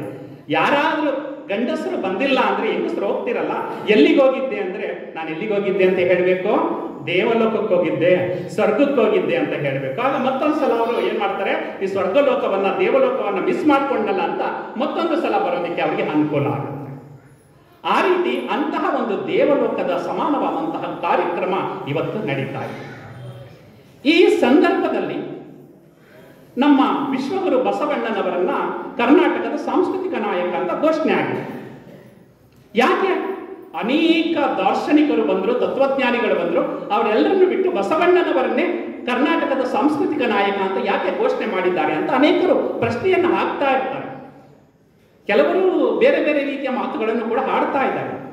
ಆದರೆ ಅವರು ಯಾಕೆ ಅವರನ್ನ ಕರ್ನಾಟಕದ ಸಾಂಸ್ಕೃತಿಕ ನಾಯಕ ಅಂತ ಕರೀತಾರೆ ಅಂದ್ರೆ, 12ನೇ ಶತಮಾನದವರೆಗೂ ಕೂಡ ಒಂದು ಆಶೀರ್ವಾದ ವಾಕ್ಯವಿರುತ್ತೆ, ಸರ್ವೇ ಜನಾಃ ಸುಖಿನೋ ಭವಂತು. ಎಲ್ಲ ಜನಗಳು ಸುಖವಾಗಿದ್ದರೆ ಇಡೀ ಅದೇ ಒಂದು ಆಶೀರ್ವಾದ ವಾಕ್ಯ, ಸರ್ವೇ ಜನಾಃ ಸುಖಿನೋ ಭವಂತು. ಆದರೆ 12ನೇ ಶತಮಾನದಲ್ಲಿ ಬಸವಣ್ಣನವರು ಅದಕ್ಕೆ ಮೀರಿಸಿದಂತಹ ಒಂದು ವಾಕ್ಯ ಪ್ರಯೋಗ ಮಾಡುವುದರ ಮುಖಾಂತರ ಇಡೀ ಜನಮಾನಸದ ಹೃದಯವನ್ನ ಗೆಲ್ತಾರೆ. ಅದೇನು? ಸಕಲ ಜೀವಾತ್ಮರಿಗೆ ಲೇಸನೆ ಬಯಸುವ ಕುಲಜರೆ ಶರಣರು.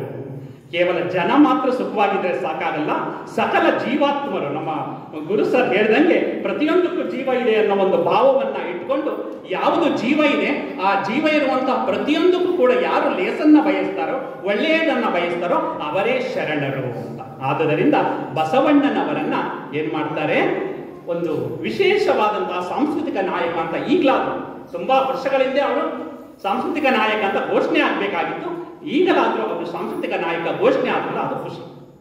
ಬಹುರೂಪಿ ಚೌಡಯ್ಯ ಅಂತ ಬಸವಣ್ಣನವರ ಸಮಕಾಲೀನರು ಬರ್ತಾರೆ. ಅವರು ಅದಕ್ಕೆ ಬಸವಣ್ಣನಿಂದ ಬದುಕಿತಿ ಲೋಕವೆಲ್ಲ ಅಂತ ಅನೇಕ ವಚನಗಳಲ್ಲಿ ಬಸವಣ್ಣವ್ರನ್ನ ಕೊಂಡಾಡೋದನ್ನ ನಾವು ನೋಡಬಹುದು.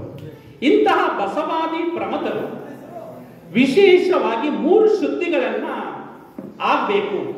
ಮನುಷ್ಯ 3 ಶುದ್ಧಿಗಳನ್ನ ರೂಢಿಸಿಕೊಂಡಾಗ ಮಾತ್ರ ಅವನು ಪರಿಪೂರ್ಣ ವ್ಯಕ್ತಿ ಆಗ್ತಾನೆ ಅಂತ ಹೇಳ್ತಾರೆ. ಆ 3 ಶುದ್ಧಿಗಳು ಯಾವುದು ಅಂದ್ರೆ, ಒಂದು ತನು ಶುದ್ಧಿ. ತನು ಅಂದ್ರೆ ನಮ್ಮ ದೇಹವನ್ನ ಶುದ್ಧಿ ಮಾಡಿಕೊಡುವಂಥದ್ದು. ಎರಡನೆಯದು ಮನಃಶುದ್ಧಿ.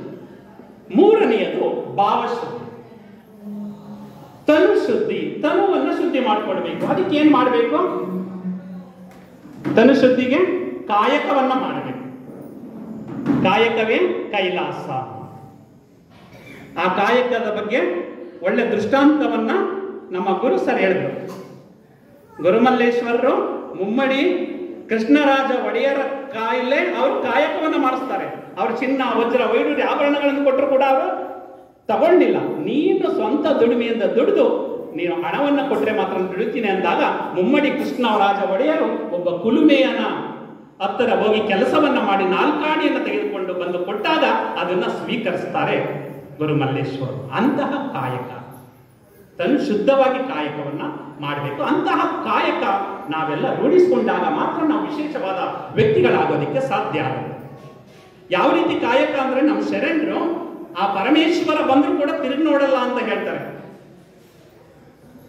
ಮಾದಾರ ಧೂಳಯ್ಯ ಅಂತ ಕೇಳಿದ್ದೀರಾ ಅಂತ ಅನ್ಕೊಂಡಿದ್ದೇನೆ. 12ನೇ ಶತಮಾನದ ಶರಣರವರು ಅವರು ಪಾದರಕ್ಷೆಯನ್ನ ಒಲಿಯುವಂತಹ ಕಾಯಕವನ್ನ ಮಾಡ್ತಾ ಇರ್ತಾರೆ. ಆ ಪಾದರಕ್ಷೆಯನ್ನ ಒಲಿಯುವಾಗ ಆ ಅಟ್ಟೆಯನ್ನ ಒಲಿತಾ ಇರ್ತಾರೆ. ಅಲ್ಲಿ ಹುಳಿಯಲ್ಲಿ ಆ ಅಟ್ಟೆಯನ್ನ ಸರಿ ಮಾಡುವಾಗ ಆ ಹುಳಿಯ ಮೊನೆಯಲ್ಲಿ ಏನ್ ಮಾಡುತ್ತೆ, ಪರಮೇಶ್ವರ ಪ್ರತ್ಯಕ್ಷನಾಗ್ತಾನಂತೆ. ಇದು ವಚನ ಸಾಹಿತ್ಯದಲ್ಲಿ ಇರುವಂತದ್ದು. ನಾನು ಹೇಳ್ತಾ ಇರೋದೇನು ಪುರಾಣ ಅಲ್ಲ. ಯಾಕಂದ್ರೆ ನಿಮ್ಗೆ ವಚನ ಸಾಹಿತ್ಯವನ್ನ ಈಗ ವಚನ ಪಾಠಶಾಲೆ ಆಗ್ತಾ ಇದೆ. ಮುಂದೆ ನಿಮ್ಗೆ ವಚನಗಳು ಹೇಗೆ ತಗೊಳ್ಬೇಕು ಅನ್ನೋದನ್ನ ಹೇಳ್ತೇವೆ. ಸಿಂಪಲ್ ಆಗಿ ಹೇಳ್ಬೇಕು ಅಂದ್ರೆ, ಎಲ್ಲರೂ ಮೊಬೈಲ್ ಬಳಸ್ತಾರಲ್ಲ, ಮೊಬೈಲ್ ಎಲ್ಲರ ಹತ್ರನೂ ಇದೆಯಲ್ವಾ?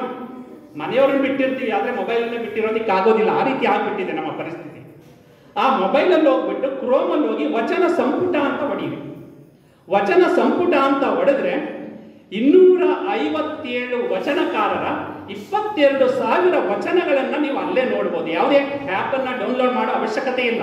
ವಚನ ಸಂಪುಟ ಅಂತ ಹೊಡೆದ್ರೆ ಎಲ್ಲಾ ಶರಣರ ವಚನಗಳು ಬರುತ್ತೆ.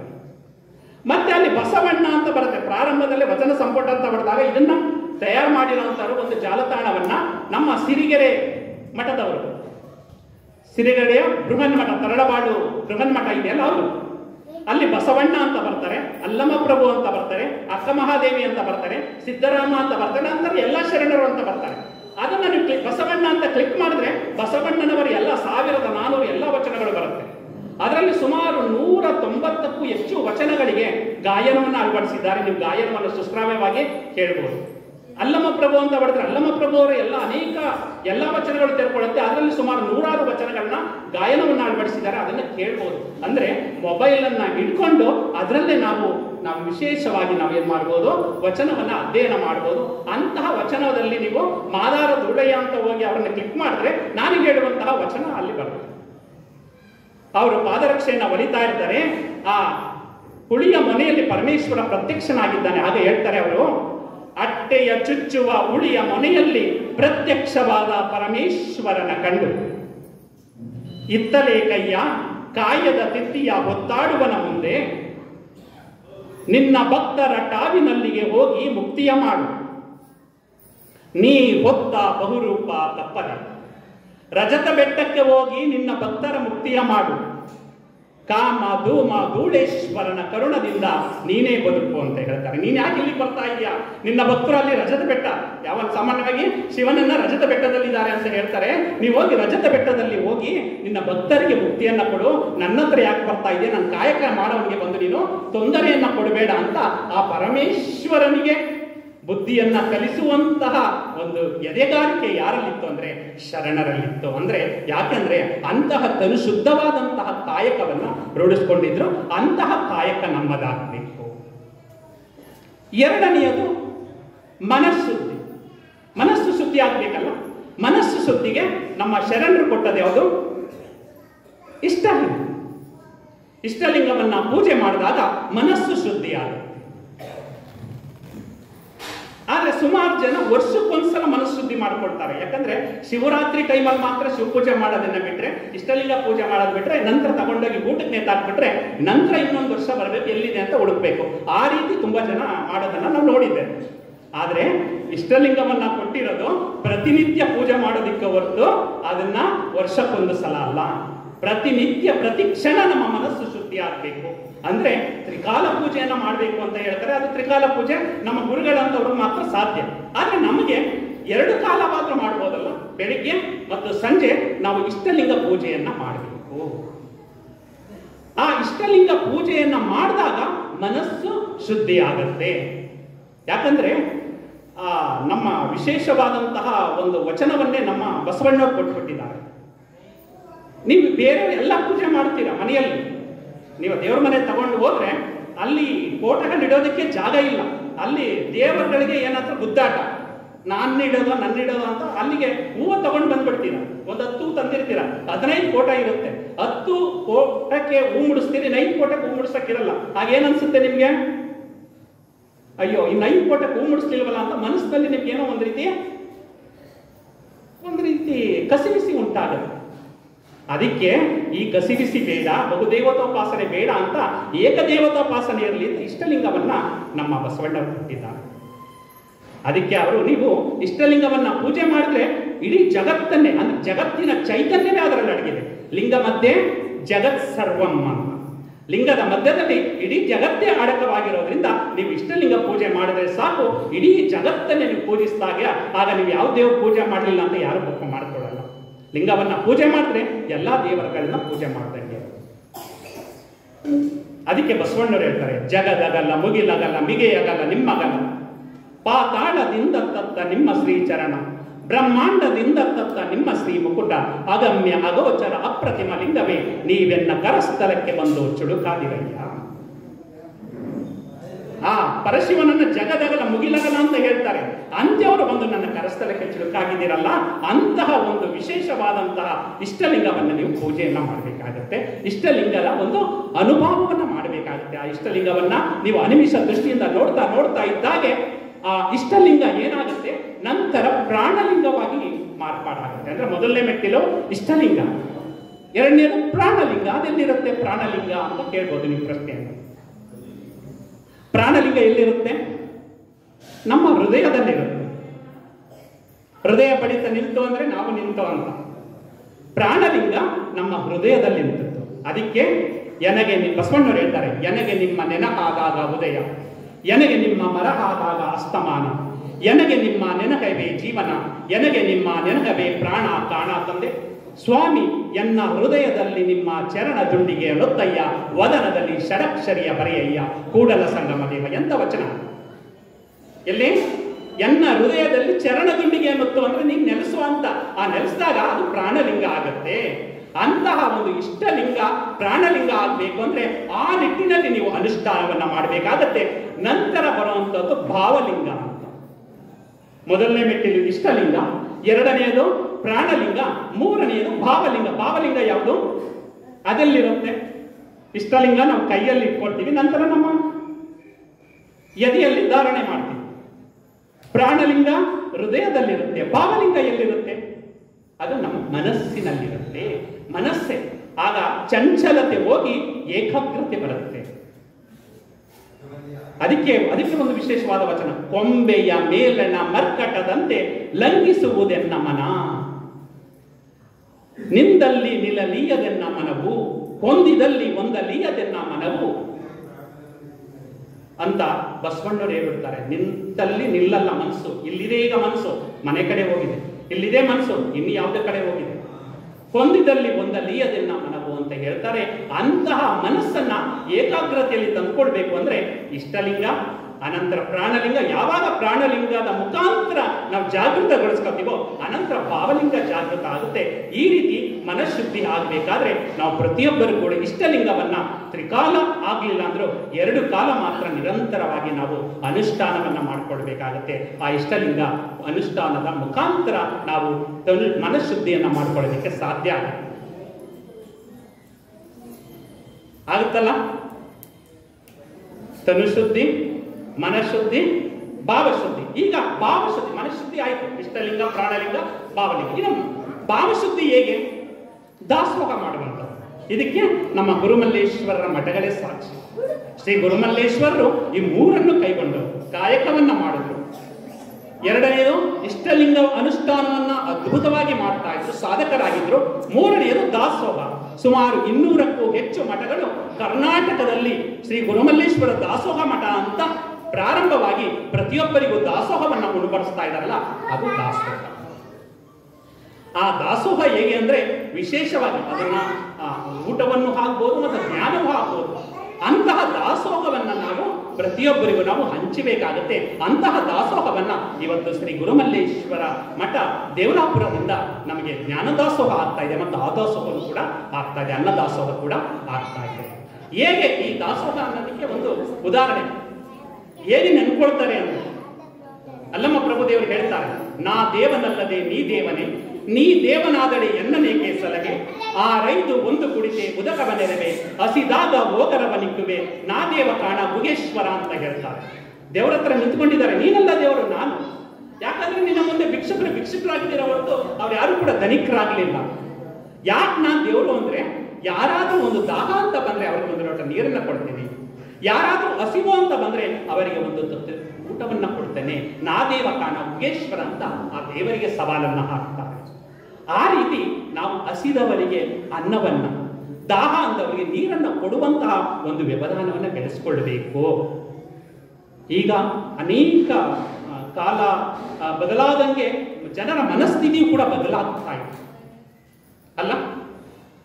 ಯಾವುದೇ ಗುರುಗಳ ಮೇಲೆ ಇರುವಂತಹ ಭಕ್ತಿ ಮೊದಲಿಗಿದ್ದಷ್ಟು ಈಗಿನ ಭಕ್ತಿ ಕಡಿಮೆ ಆಗ್ತಾ ಇದೆ.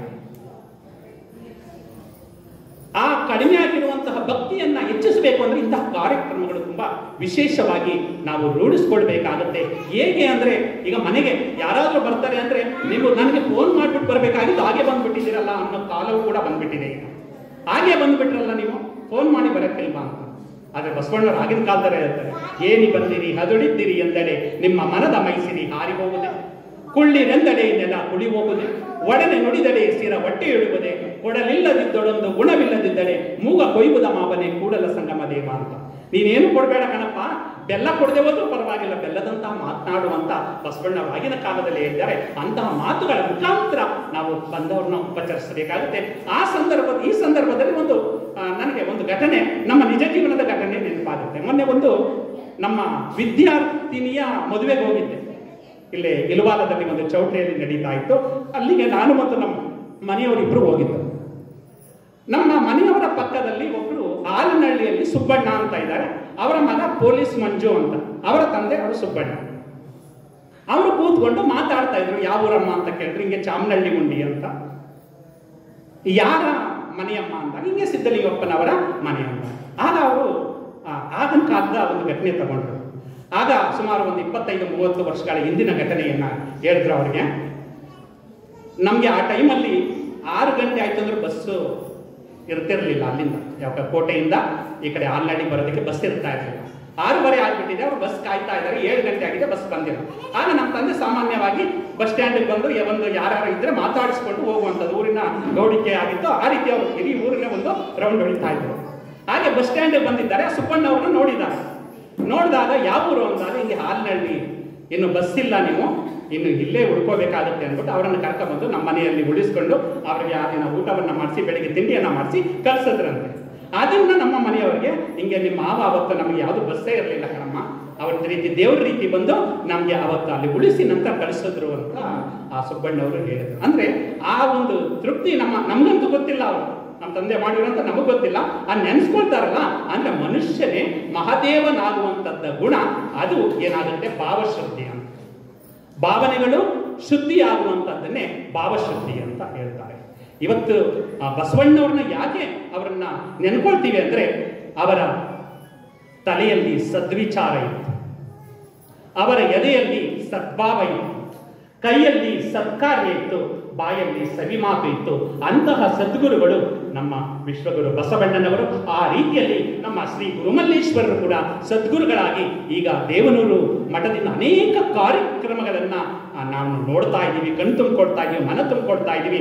ಅಲಕ್ ನಿರಂಜನ ಗುರುಮಲ್ಲೇಶ್ವರ ಮಹಾಪ್ರಭು ಅಂತ ಇವತ್ತು ನಾವು ದಾಸೋಹ ಮಾಡುವಾಗ ಅವರ ಒಂದು ಉದ್ಘಾರ ಮಾಡಲಿಲ್ಲ ಅಂದ್ರೆ ನಮ್ಗೇನು ಆಗಿಲ್ಲ. ಯಾಕಂದ್ರೆ ಇವತ್ತು ಉದ್ಘಾಟನೆ ಮಾಡಿರೋರು ಕೂಡ ದೇವನೂರವರೇ. ನಮ್ಮ DS ಗುರು ಸರ್ ಅವರು ಕೂಡ ದೇವನೂರಿನವರನ್ನೇ ಕರೆಸಿ ಇವತ್ತು ಕಾರ್ಯಕ್ರಮ ಉದ್ಘಾಟನೆ ಮಾಡಿರೋದು ಒಂದು ರೀತಿಯ ಅರ್ಥಪೂರ್ಣ.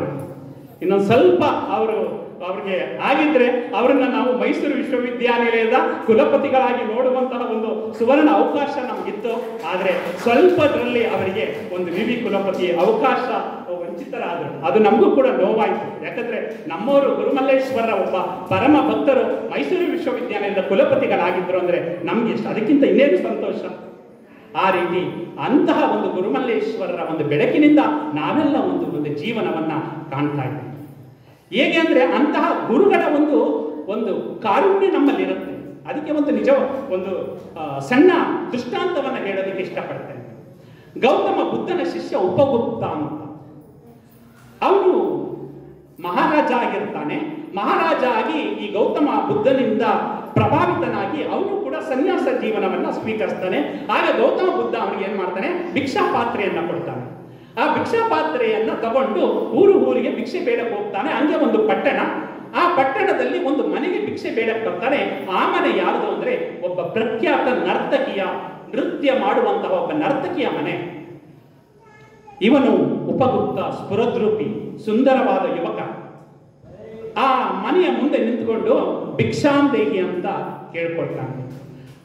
ಆಗ ಅವಳು ಹೊರಗಡೆ ಬರ್ತಾಳೆ. ಹೊರಗಡೆ ಬಂದಾಗ ಉಪಗುಪ್ತನ ಒಂದು ತೇಜಮಯವಾದಂತಹ ಕಣ್ಣುಗಳು, ಅವನ ಸ್ಫುರದ್ರೂಪ ಇದನ್ನು ನೋಡಿ ಅವಳಿಗೆ ಸಂತೋಷ ಆಗ್ಬಿಡುತ್ತೆ. ನೋಡು, ನನ್ನ ಮನೆಗೆ ಕೋಟ್ಯಾಧಿಪತಿಗಳು, ಆಗರ್ಭ ಶ್ರೀಮಂತರುಗಳು ಕೂಡ ಹೊರಗಡೆ ಬಂದು ಹೋಗಿದ್ದಾರೆ. ಆದರೆ ನಾನು ಯಾರನ್ನು ಕೂಡ ಒಳಗಡೆ ಕರೆದಿಲ್ಲ. ಆದರೆ ನಿನ್ನನ್ನು ನಾನು ಕರೀತಾ ಇದ್ದೀನಿ, ನೀನು ನನಗೆ ಬಾ. ನೀನು ನಮ್ಮ ಮನೆಯ ಒಳಗಡೆ ಬಂದ್ರೆ ಇಡೀ ಸಂಪತ್ತು, ಅವಳು ಕೂಡ ಕೋಟ್ಯಾಧಿಪತಿಯಾಗಿರ್ತಾಳೆ, ಅವಳು ತುಂಬಾ ಸಂಪತ್ತನ್ನ ಸಂಪಾದನೆ ಮಾಡಿರ್ತಾಳೆ. ಈ ಹಣವು ನಿನ್ನದಾಗುತ್ತೆ, ನಾನು ಕೂಡ ನಿನ್ನವಳಾಗ್ತೇನೆ ಅಂತ ಹೇಳಿದಾಗ ನಾನು ಬರ್ತೇನೆ, ಆದರೆ ಈಗ ಬರೋದಿಲ್ಲ, ಬರುವ ಸಂದರ್ಭ ಬಂದಾಗ ಬರ್ತೀನಿ ಅಂತ ಅವನು ಭಿಕ್ಷೆಯನ್ನ ಬೇಡದೆ ಹಾಗೆ ಹೊರಟೋಗ್ತಾನೆ. ಸುಮಾರು 15-20 ವರ್ಷಗಳ ಆಗುತ್ತೆ. ಆ ನರ್ತಕಿಗೆ ಒಂದು ಭಯಂಕರ ಕಾಯಿಲೆ ಬರುತ್ತೆ. ಕಾಯಿಲೆ ಬಂದಾಗ ಆ ಗ್ರಾಮದವರು, ಆ ಪಟ್ಟಣದವರು ಏನ್ ಮಾಡ್ತಾರೆ, ಅವಳಲ್ಲಿದ್ದಂತಹ ಎಲ್ಲ ಸಂಪತ್ತನ್ನ ದೋಚ್ಕೊಂಡೋಗಿ ಅವಳನ್ನ ತಗೊಂಡೋಗಿ ಊರಿನ ಹೊರಗಡೆ ಒಂದು ಓಣಿಯಲ್ಲಿ ಅವಳನ್ನ ತಳ್ಳಿಬಿಡ್ತಾರೆ. ಊಟವನ್ನು ಕೊಡೋದಿಲ್ಲ, ನೀರನ್ನು ಕೊಡೋದಿಲ್ಲ. ಅವಳು ದಾಹ ಅಂತ ಏನ್ ಮಾಡ್ತಾ ಇದ್ದಾರೆ, ಆಕ್ರಂದವನ್ನ ಮಾಡ್ತಾ ಇದ್ದಾರೆ. ಪ್ರಯತ್ನವನ್ನ ಮಾಡೋದು, ಆ ಕಿರ್ಚುವಿಕೆಯನ್ನ ಅಲ್ಲಿ ದೂರದಿಂದ ಈ ಉಪಗುಪ್ತ ಆ ಮಾರ್ಗವಾಗಿ ನಡ್ಕೊಂಡು ಬರ್ತಾ ಇರ್ತಾನೆ. ಆ ನಡ್ಕೊಂಡು ಬರುವಾಗ ಆ ಓಣಿಯಲ್ಲಿ ಎಲ್ಲಿ ಆಕ್ರಂದನ ಬರ್ತಾ ಇದೆ ಆ ಓಣಿ ಹತ್ರ ಹೋಗ್ತಾನೆ. ಹೋಗಿ ನೋಡಿದಾಗ ಅಲ್ಲಿ ಒಬ್ಬ ಮಹಿಳೆ ಏನ್ ಮಾಡ್ತಾ ಇದ್ದಾಳೆ, ನೀರು ಊಟ ಅಂತ ಅವಳು ಬಾಯನ್ನ ಬಡಿಕೊಳ್ತಾ ಇದ್ದಾಳೆ. ಆಗ ಅವಳನ್ನ ಮೇಲಕ್ಕೆ ಎತ್ತಿ ಅವಳ ತಲೆಯನ್ನ ಸವರಿ ಅವಳಿಗೆ ಮೊದಲು ಒಂದು ಲೋಟ ನೀರನ್ನ ಕೊಡಿಸ್ತಾನೆ. ನಂತರ ಆ ತಂದಿದ್ದಂತಹ ಊಟವನ್ನ ಅವಳಿಗೆ ಉಣಿಸಿದಾಗ ಅವಳಿಗೆ ಸಮಾಧಾನ ಆಗುತ್ತೆ. ಆಗ ಕತ್ತೆತ್ತಿ ನೋಡ್ತಾಳೆ, ಅದೇ ತೇಜಸ್ಸಿನ ಯುವಕ ಈಗ ಏನಾಗಿದ್ದಾನೆ, 40-45 ವರ್ಷದ ವ್ಯಕ್ತಿ ಆಗಿದ್ದಾನೆ. ಅಲ್ಲ, ನಾನು ನಿನ್ನನ್ನು ಯಾವಾಗ ಕರೆದೆ? ನನ್ನಲ್ಲಿ ಆಗ ಯೌವನ ಇತ್ತು, ಹಣ ಇತ್ತು, ಆವಾಗ ನಿನ್ನನ್ನು ಕರೆದೆ, ಆವಾಗ ಬರ್ದೆ, ಇವಾಗ ನೀ ಬಂದಿದ್ದೀಯಲ್ಲ ಅಂದಾಗ ಅವನು ಒಂದು ಮಾತು ಹೇಳ್ತಾನೆ, ಎಲ್ಲ ಇರುವಾಗ ಬರುವಂತವನು ಗುರುವಲ್ಲ, ಎಲ್ಲವನ್ನು ಕಳೆದುಕೊಂಡು ಬೀದಿಗೆ ಬೀಳ್ತಾರಲ್ಲ, ಆ ಬಿದ್ದವನ್ನ ಎತ್ತಕ್ಕೆ ಬರ್ತಾನಲ್ಲ ಅವನೇ ನಿಜವಾದ ಗುರು ಅಂತ ಉಪಗುಪ್ತ ಹೇಳ್ತಾನೆ. ಅಂದ್ರೆ ಅಂತಹ ಗುರುಗಳನ್ನ ನಾವು ಕಾಣ್ತಾ ಇದ್ದೀವಿ. ಇವತ್ತು ನಮ್ಮ ಗುರುಮಲ್ಲೇಶ್ವರ ಮಠದ ಗುರುಗಳಾಗ್ಬೋದು, ಮತ್ತೆ ನಮ್ಮ ಜಡೇಸ್ವಾಮಿಗಳಾಗ್ಬೋದು, ಇವರೆಲ್ಲ ಏನಾಗ್ತಾ ಇದ್ದಾರೆ ಅಂದ್ರೆ ಒಂದು ವಿಶೇಷವಾದ ಪ್ರಭೆಯ ಮುಖಾಂತರ ನಮ್ಮೆಲ್ಲರಿಗೂ ಕೂಡ ಒಂದು ರೀತಿ ಮಾರ್ಗದರ್ಶನವನ್ನ ಹಾಕಿ ವಿದ್ಯೆಯನ್ನ ಎತ್ತೋದಕ್ಕೆ. ಈಗ ಇವತ್ತು ಮನಸ್ಸಿನಲ್ಲಿ ಏನೋ ಒಂದು ಆಘಾತ ಇರುತ್ತೆ, ಆ ಆಘಾತದಿಂದ ಹೊರಬರಬೇಕು ಅಂದ್ರೆ ಇಂತಹ ಉಪನ್ಯಾಸ ಕಾರ್ಯಕ್ರಮಗಳು, ಪೂಜ್ಯರ ಒಂದು ಆಶೀರ್ವಾದ ಇವೆಲ್ಲ ನಮಗೆ ಅನುಕೂಲ ಆಗುತ್ತೆ. ಅಂತಹ ಅನುಕೂಲವಾಗುವಂತಹ ಒಂದು ಪ್ರವಚನ ಕಾರ್ಯಕ್ರಮಗಳನ್ನು ಪ್ರತಿ ವರ್ಷ ಹಮ್ಮಿಕೊಂಡು ಈ ಒಂದು ವಿಶೇಷವಾದಂತಹ ಪ್ರಭೆಯನ್ನ ನಮ್ಮಲ್ಲಿ ಉಂಟು ಮಾಡೋದಕ್ಕೆ ಕಾರಣರಾಗಿದ್ದಾರೆ. ಅಂತಹ ಕಾರಣರಾಗಿರುವಂತಹ ಪೂಜ್ಯ ಶ್ರೀ ಜಡೇಸ್ವಾಮಿಗಳು ಯಾವುದೇ ಒಂದು ಪಟ್ಟದ ಮಟ್ಟಕ್ಕಿಂತಲೂ ಕೂಡ ಕಡಿಮೆ ಇಲ್ಲದೆ ವಿಶೇಷವಾದ ಕಾರ್ಯಕ್ರಮಗಳನ್ನ ಮಾಡಿಕೊಂಡು ಇವತ್ತು ಮೈಸೂರು ಜಿಲ್ಲೆಯಲ್ಲಿಯೇ ಪ್ರಥಮ ಬಾರಿಗೆ ವಚನ ಪಾಠಶಾಲೆಯನ್ನು ಆರಂಭ ಮಾಡ್ತಾ ಇದ್ದಾರೆ ಅಂದ್ರೆ ಅವರ ದೂರದೃಷ್ಟಿ ಎಂಥದ್ದು. ಅವರಿಗೆ ಶ್ರೀ ಗುರುಮಲ್ಲೇಶ್ವರರೇ ಕೂಡ ಒಂದು ವಿಶೇಷವಾದಂತಹ ಒಂದು ಜ್ಞಾನವನ್ನ ಕರುಣಿಸಬಹುದು ಅಂತ ನಾನಾದರೂ ಭಾವಿಸಿದ್ದೇನೆ. ಯಾಕಂದ್ರೆ ಎಲ್ಲ ಸಂಸ್ಕೃತ ಪಾಠಶಾಲೆಗಳು ನೋಡ್ತಾ ಇದೀವಿ ನಾವೆಲ್ಲ ಕಡೆ, ಆದರೆ ವಚನವನ್ನ ಕಲಿಸುವಂತಹ ವಚನ ಪಾಠಶಾಲೆಗಳು ಎಲ್ಲೂ ಕೂಡ ಮೈಸೂರಲ್ಲಿ ಇಲ್ಲ. ಅಂತಹ ವಚನ ಪಾಠಶಾಲೆ ಇವತ್ತು ದೇವನೂರು ಒಂದು ಹೊಸ ಇತಿಹಾಸವನ್ನ ಬರೆದಿದೆ ಈ ಒಂದು ದೇವಲಾಪುರ ಅಂತ ಹೇಳೋದಿಕ್ಕೆ ನಾನು ಇಚ್ಛೆ ಪಡ್ತೇನೆ. ಅಂತಹ ಗುರುಗಳ ಸಂಖ್ಯೆ ಸಾವಿರವಾಗಿ ಈ ವಚನ ಸಾಹಿತ್ಯವನ್ನ ವಿಶೇಷವಾಗಿ ನಾವು ತಿಳಿದುಕೊಳ್ಳುವಂತಹ, ವಚನ ಸಾಹಿತ್ಯದಲ್ಲಿ ನಮ್ಮ ಜೀವನದ ಸಾರ್ಥಕ ಕ್ಷಣಗಳನ್ನು ಕಂಡುಕೊಳ್ಳುವಂತಹ ಅವಕಾಶ ನಮ್ಮದಾಗಬೇಕು. ಯಾಕಂದ್ರೆ ವಚನವನ್ನ ನೀವು ಹಿಡ್ಕೊಂಡ್ರೆ ವಚನ ನಮ್ಮನ್ನು ಯಾವ ರೀತಿ ಬದುಕಬೇಕು ಅನ್ನೋದನ್ನ ಹೇಳಿಕೊಡುತ್ತೆ. ಜೀವನದಲ್ಲಿ ನಮ್ಮ ಮನೆಯಲ್ಲಿ ಹೇಳ್ತಾರೆ ಯಾವ ರೀತಿ ಒಂದೊಂದು ವಚನವನ್ನ ನೀವು ಜೀವನದಲ್ಲಿ ಅಳವಡಿಸ್ಕೊಳ್ಬೇಕು ಅನ್ನೋದನ್ನ ಅದನ್ನ ಹೇಳ್ತಾರೆ. ಇಂತಹ ವಚನ ಸಾಹಿತ್ಯದ 3 ಜನರು ಡಾಕ್ಟರ್ ಕೊಗು ಅಳಕಟ್ಟಿಯವರಿಂದ ಪ್ರಾರಂಭವಾದದ್ದು ಈ ವಚನ ಸಾಹಿತ್ಯದ ಒಂದು ಆವಿಷ್ಕಾರ. ಅವರನ್ನ ಡಾಕ್ಟರ್ ಕೊಗು ಅಳಕಟ್ಟಿಯವರನ್ನ ಗುರು ಸ್ವರೂಪವಾಗಿ, ಕರ್ನಾಟಕದ ಗಾಂಧಿ ಹರ್ಡೇಕರ್ ಮಂಜಪ್ಪನವರನ್ನ ಲಿಂಗ ಸ್ವರೂಪವಾಗಿ, ಉತ್ತಂಗಿ ಚೆನ್ನಪ್ಪನವರನ್ನ ಜಂಗಮ ಸ್ವರೂಪವಾಗಿ ನಾವು ನೋಡ್ತೇವೆ. ಆ 3 ಜನರ ಪರಿಶ್ರಮದಿಂದ ಇವತ್ತು ನಾವು ವಚನ ಸಾಹಿತ್ಯವನ್ನ ನಾವು ನೋಡೋದಿಕ್ಕೆ ಸಾಧ್ಯ ಆಗಿದೆ. ಅಂತಹ ವಚನ ಸಾಹಿತ್ಯ ಇವತ್ತು ನಿಮ್ಮ ದೇವಲಾಪುರದಲ್ಲಿ ವಚನ ಪಾಠಶಾಲೆಯ ಮುಖಾಂತರ ಒಂದು ಹೊಸ ಇತಿಹಾಸವನ್ನ ಪ್ರಾರಂಭ ಮಾಡ್ತಾ ಇದೆ. ವಾರಕ್ಕೆ 15 ದಿನಕ್ಕೆ ಇಲ್ಲಿ ಪಾಠಶಾಲೆ ಪ್ರಾರಂಭ ಆಗುತ್ತೆ. ಆ ಸಂದರ್ಭದಲ್ಲಿ ನಿಮ್ಮ ಮಕ್ಕಳು ನೀವು ಕೂಡ ಬರ್ಬೋದು, ನೀವು ವಚನವನ್ನ ಕಲಿತು ವಚನವನ್ನ ಆಡಿಸ್ಬೋದು, ವಚನ ನೃತ್ಯವನ್ನ ಮಕ್ಕಳಿಗೂ ಕೂಡ ಮಾಡುವಂತ ಒಂದು ಅವಕಾಶ ಕೂಡ ಇದೆ.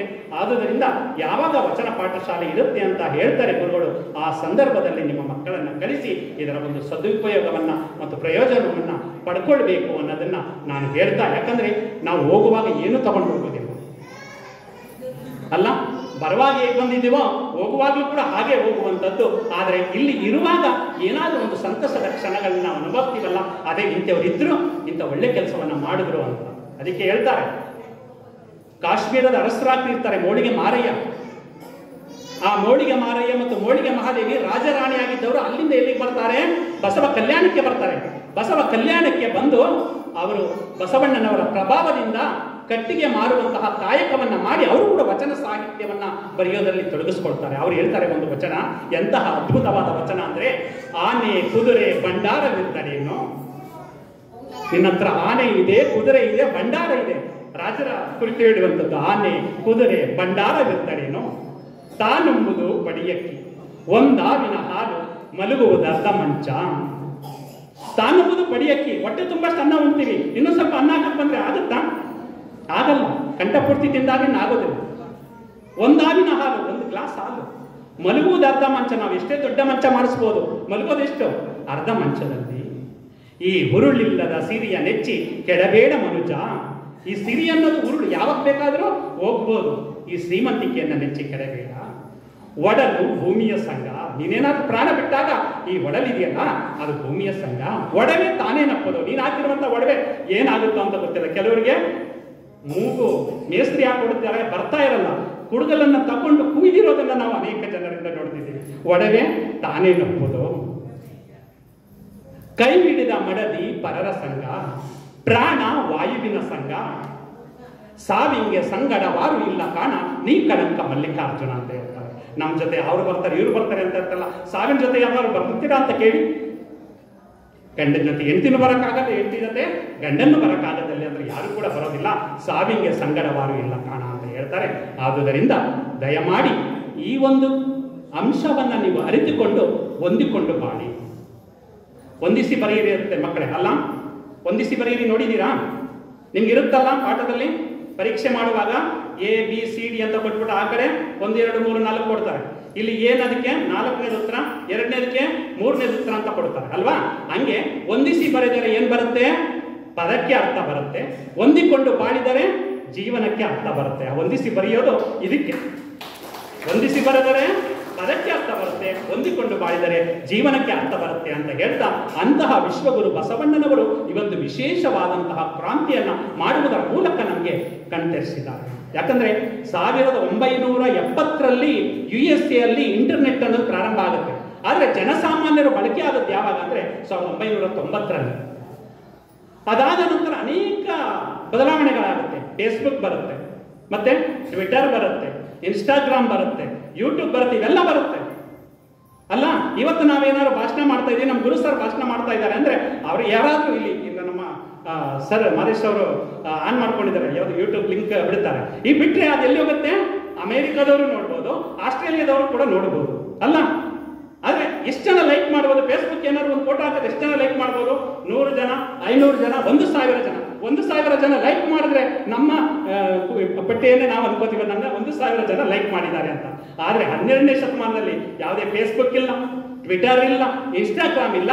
ಆದ್ರೆ ಬಸವಣ್ಣನವರ ಫೇಸ್ ವ್ಯಾಲ್ಯೂ ಅನ್ನ ನೋಡಿ 1,96,000 ಶರಣರು ಬಸವ ಕಲ್ಯಾಣಕ್ಕೆ ಬರ್ತಾರೆ ಅಂದ್ರೆ ಅವರ ಫೇಸ್ ವ್ಯಾಲ್ಯೂ ಎಷ್ಟಿತ್ತು? 770 ಅಮರಗಣಗಳು ಅನುಭವ ಮಂಟಪದಲ್ಲಿ ಚರ್ಚೆ ಮಾಡ್ತಿದ್ರು ಅಂದ್ರೆ ಆ ಬಸವಣ್ಣ ಎಂಥವ್ರು? ಆ ಬಸವಣ್ಣವ್ರನ್ನ ನಾವು ಅರ್ಥ ಮಾಡ್ಕೊಳ್ಳೋದು ಸಾಧ್ಯ ಇಲ್ಲ. ಆಡಮ್ ಸ್ಮಿತ್ ಅಂತ ನಾವು ಅವರ ಅರ್ಥಶಾಸ್ತ್ರದ ಪಿತಾಮಹ ಅಂತ ಕರಿತೀವಿ. ಅವ್ರು ಹೇಳ್ತಾರೆ ಸಂಪತ್ತನ್ನು ಹರಿಯುವ ಶಾಸ್ತ್ರ ಅಂತ ಕರೀತಾರೆ. ಯಾವುದನ್ನ? ಅರ್ಥಶಾಸ್ತ್ರವನ್ನು. ಅವನ್ನ ಅರ್ಥಶಾಸ್ತ್ರದ ಪಿತಾಮಹ ಅಂತ ಕರಿತೀವಿ. ಅನಂತರ ಪ್ರೊಫೆಸರ್ ಮಾರ್ಷಲ್ ಬರ್ತಾರೆ. ಅವರು ಸಂಪತ್ತು ಅರಿತು ಸಾಕಾಗಲ್ಲ ಅರ್ಥಶಾಸ್ತ್ರ ಅಂದ್ರೆ, ಆ ಸಂಪತ್ತು ಜನಮಾನಸಕ್ಕೆ ಬಳಕೆ ಆಗ್ಬೇಕು, ಬಳಕೆ ಆದ್ರೆ ಮಾತ್ರ ಅದನ್ನ ಅರ್ಥಶಾಸ್ತ್ರ ಅಂತ ಕರೆಯೋದು ಅಂತ ಹೇಳ್ತಾರೆ. ಯಾವಾಗ?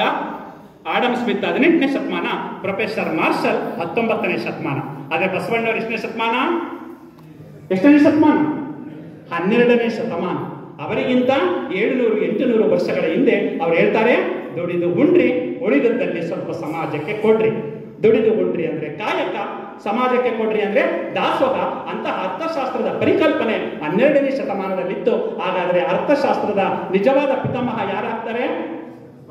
ಯಾರಾಗ್ತಾರೆ? ಬಸವಣ್ಣ. ಬೈಬಿಡಿ, ಯಾರಾಗ್ತಾರೆ? ಅರ್ಥಶಾಸ್ತ್ರದ ನಿಜವಾದ ಪಿತಾಮಹ ಬಸವಣ್ಣ ಆಗ್ತಾರೆ. ಈಗ ಸಂವಿಧಾನದ ಪಿತಾಮಹ ಯಾರನ್ನು ಕರಿತೀರಾ ನೀವು? ಭಾರತದ ಸಂವಿಧಾನ ಪಿತಾಮಹ ಡಾಕ್ಟರ್ BR ಅಂಬೇಡ್ಕರ್. ಸಂವಿಧಾನದ ಪಿತಾಮಹ ಡಾಕ್ಟರ್ BR ಅಂಬೇಡ್ಕರ್ ಅಂತ ಕರಿತೀವಿ ಅಲ್ವಾ? ಇನ್ನು ವಿಶ್ವ ಸಂವಿಧಾನದ ಪಿತಾಮಹ ಅಂತ ಯಾರು ಕರಿತೀವಿ ಅಂದ್ರೆ, ಅಮೆರಿಕದ 4ನೇ ಅಧ್ಯಕ್ಷರಾಗಿದ್ರು ಅವರನ್ನ ಜೇಮ್ಸ್ ಮ್ಯಾಡಿಸನ್ ಅಂತ. ಯಾರು? James Madison. ಅವರು ಕೂಡ 19ನೇ ಶತಮಾನದಲ್ಲಿ ಬರುವಂತದ್ದು. ಅಮೆರಿಕದ 4ನೇ ಅಧ್ಯಕ್ಷ. ಅವರನ್ನ ವಿಶ್ವ ಸಂವಿಧಾನದ ಪಿತಾಮಹ ಅಂತ ಕರೀತಾರೆ. ಆದ್ರೆ ಅವರಿಗಿಂತ ಮೊದಲೇ ಬಸವಣ್ಣನವರು 12ನೇ ಶತಮಾನದಲ್ಲಿ ಸಂವಿಧಾನಕ್ಕೆ ಪೂರಕವಾದಂತಹ ಮಾಹಿತಿಯನ್ನು ಕೊಟ್ಟರು. ಯಾವ ವಚನದ ಮೂಲಕ? ಕಳಬೇಡ, ಕೊಲಬೇಡ, ಹುಸಿಯ ನುಡಿಯಲು ಬೇಡ, ಮುನಿಯ ಬೇಡ, ಅನ್ಯರಿಗೆ ಅಸಹ್ಯ ಪಡಬೇಡ, ತನ್ನ ಬಣ್ಣಿಸಬೇಡ, ಇದರ ಅಳಿಯಲು ಬೇಡ, ಇದೇ ಅಂತರಂಗ ಶುದ್ಧಿ, ಇದೇ ಬಹಿರಂಗ ಶುದ್ಧಿ, ಇದೇ ನಮ್ಮ ಕೂಡಲ ಸಂಗಮ ದೇವರ ಕೊಲಿಸುವ ಪರ್ಯಂತ. ಕಳಬೇಡ. ಕಳ್ತನ ಮಾಡಿದ್ರೆ ಏನಾಗುತ್ತೆ? ಸಂವಿಧಾನದ ಪ್ರಕಾರ ಅವರನ್ನು ಏನ್ ಮಾಡ್ತಾರೆ? ಜೈಲಿಗೆ ಹಾಕ್ತಾರೆ. ಕೊಲೆ ಮಾಡಿದ್ರೆ ಜೈಲಿಗೆ ಹಾಕ್ತಾರೆ ಅಲ್ವಾ? ಇದೆಲ್ಲ ಸಂವಿಧಾನದಲ್ಲಿ ಇರುವಂತದ್ದು. ಅದನ್ನ ಎಷ್ಟನೇ ಶತಮಾನದಲ್ಲಿ ಕೊಟ್ಟರು? 12ನೇ ಶತಮಾನದಲ್ಲಿ ಕೊಟ್ಟರು. ಹಂಗಾದ್ರೆ ಸಂವಿಧಾನದ ನಿಜವಾದ ಪಿತಾಮಹ ಯಾರಾಗ್ತಾರೆ? ಬಸವಣ್ಣನವರು. ಅರ್ಥ ಆಯ್ತಲ್ಲ? ಬಸವಣ್ಣನವರನ್ನ ಹೋಲಿಕೆ ಮಾಡೋದಿಕ್ಕೆ ಅವ್ರನ್ನ ನಾವು ಅರ್ಥ ಮಾಡ್ಕೊಳ್ಬೇಕು ಅಷ್ಟೇ. ಬಸವಣ್ಣನವರ ತತ್ವಗಳು ಬೇರೆ ಭಾಷೆಗೆ ಏನಾದ್ರೂ ತರ್ಜುಮೆ ಆಗ್ತಾ ಇದೆ. ಇದುವರೆಗೆ ನಮ್ಮ ಬೆಂಗಳೂರಿನ ಬಸವ ಸಮಿತಿಯಿಂದ 31 ಭಾಷೆಗಳಿಗೆ ತರ್ಜುಮೆ ಆಗಿದೆ.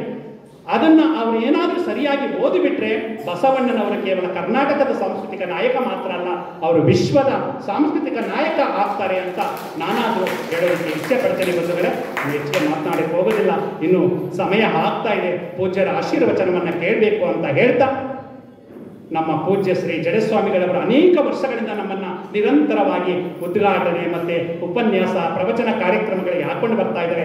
ಅವರಿಗೆ ನಮ್ಮ ಮೇಲೆ ಇರುವಂತಹ ಪ್ರೀತಿಗೆ ನಾನು ಅವರಿಗೆ ಆಭಾರಿಯಾಗಿದ್ದೇನೆ. ಅವರು ಇಂತಹ ಪ್ರವಚನ ಕಾರ್ಯಕ್ರಮಗಳು ಇನ್ನೂ ನಡೆಯಲಿ. ಮತ್ತೆ ಮತ್ತೆ ಬರ್ತಾ ಇರ್ತೀನಿ. ನಾನು ಮತ್ತೆ ನಮ್ಮ ಮನೆಯವರು 15 ದಿನಕ್ಕೆ, ತಿಂಗಳಿಗೆ ಒಂದು ಸಲ ಇಲ್ಲಿಗೆ ಬರ್ತಾ ಇರ್ತೀವಿ. ಏನಕ್ಕೋಸ್ಕರ? ಇವತ್ತೇನು ಉದ್ಘಾಟನೆ ಆಗಿದೆ? ವಚನ ಪಾಠ ಶಾಲೆ.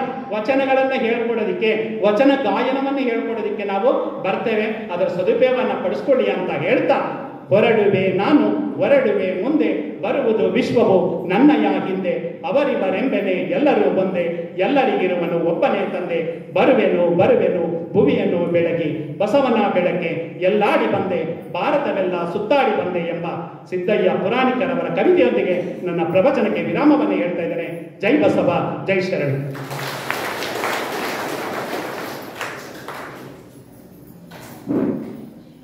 ಇದುವರೆಗೂ ಪ್ರವಚನವನ್ನು ನಡೆಸಿಕೊಟ್ಟಂಥ ಬಸವನಾಥ ಕುಮಾರಸ್ವಾಮಿ ಅವರಿಗೆ ಧನ್ಯವಾದಗಳು. ಈಗ ವಚನ ಪಾಠ ಶಾಲೆಯನ್ನು ಆರಂಭಿಸುವ ವಿಚಾರದಲ್ಲಿ ರೂಪಾ ಕುಮಾರಸ್ವಾಮಿ ಅವರು ಒಂದೆರಡು ಮಾತುಗಳನ್ನು ಆಡಬೇಕು ಅಂತೇಳಿ ಅವರಲ್ಲಿ ವಿನಂತಿಸ್ತಾ ಇದ್ದೇನೆ.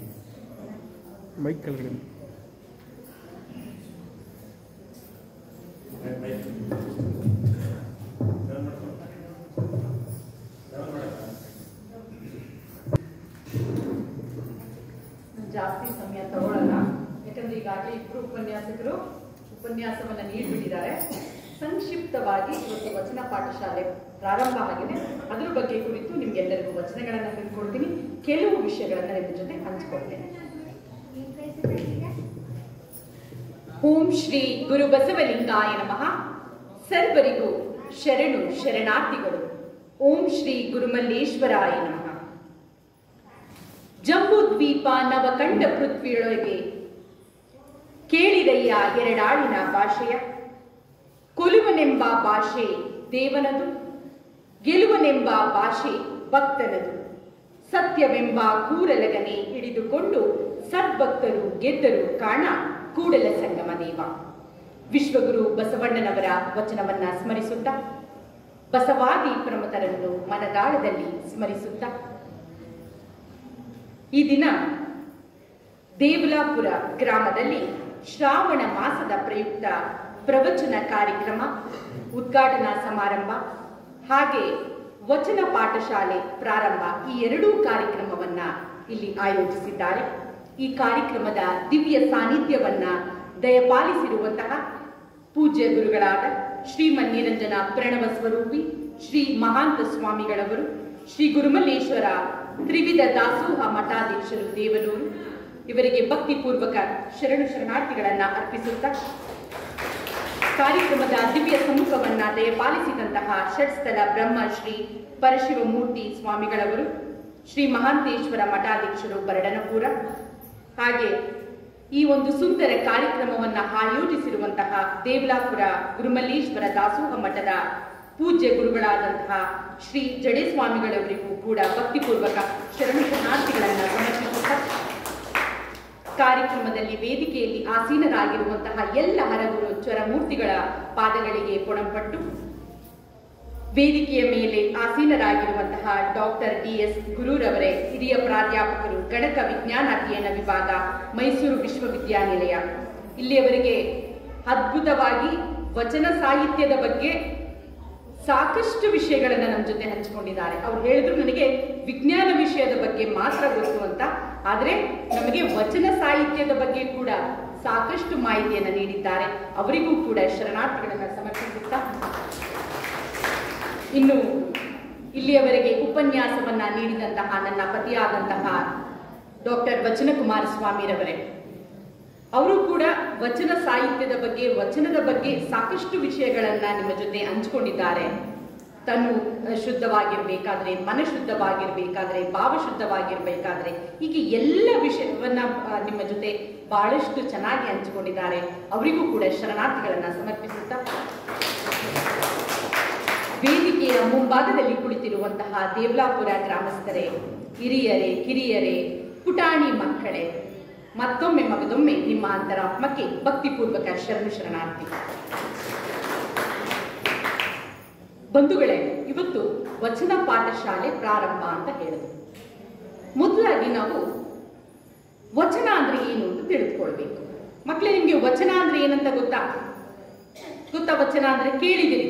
ಬಸವಣ್ಣನವರ ವಚನವನ್ನ ಓದಿದಿರಿ. ಅಕ್ಕ ಮಹಾದೇವಿ, ಜೇಡರ ದಾಸಿಮಯ್ಯ, ಆಯ್ದಕ್ಕಿ ಲಕ್ಕಮ್ಮ, ಮೂಳಿಗೆ ಮಾರಯ್ಯ, ಮೂಳಿಗೆ ಮಹಾದೇವಿ, ಮಡಿವಾಳ ಮಾಚಿದೇವರು, ಹೀಗೆ ನಿಮ್ಮ ಪಠ್ಯ ಪುಸ್ತಕದಲ್ಲಿ ಸಾಕಷ್ಟು ವಚನಗಳನ್ನ ನೀವೆಲ್ಲರೂ ಓದಿದಿರಿ. ಸೊ ವಚನಗಳಂದ್ರೆ ಒಂದು 4 ಸಾಲು ಅಥವಾ 6 ಸಾಲು ಅಥವಾ 8 ಸಾಲು ನುಡಿಗಳಿದಾವೆ, ವಾಕ್ಯಗಳಿದಾವೆ ಅಂತ ನೀವೆಲ್ಲರೂ ವಚನ ಅಂತ ಓದಿದಿರಿ. ನಾವು ಕೂಡ ಚಿಕ್ಕವರಾಗಿದ್ದಾಗ ನಮಗೂ ವಚನದ ಬಗ್ಗೆ ಏನು ಗೊತ್ತಿರಲಿಲ್ಲ. ನಾವು ಕೂಡ ಪಠ್ಯ ಪುಸ್ತಕದಲ್ಲಿ ವಚನಗಳಿದ್ವು. ಇವು 12ನೇ ಶತಮಾನದಲ್ಲಿ ರಚಿತವಾದಂತಹ ಸಾಹಿತ್ಯ, ಇಷ್ಟೇ ನಮಗೂ ಗೊತ್ತಿದ್ದು. ಅದರ ವಚನದ ಒಂದು ವ್ಯಾಖ್ಯಾನವನ್ನು ಕಲಿತುಕೊಳ್ತಿದ್ವಿ, ಪರೀಕ್ಷೆ ಬರೀತಿದ್ವಿ, ಪರೀಕ್ಷೆಯಲ್ಲಿ ಒಳ್ಳೆ ಅಂಕಗಳು ಬರ್ತಿದ್ವು. ಇಷ್ಟರ ಮಟ್ಟಿಗೆ ಮಾತ್ರ ನಮಗೆ ವಚನ ಸಾಹಿತ್ಯದ ಬಗ್ಗೆ ನಮಗೆಲ್ಲರಿಗೂ ಗೊತ್ತಿತ್ತು.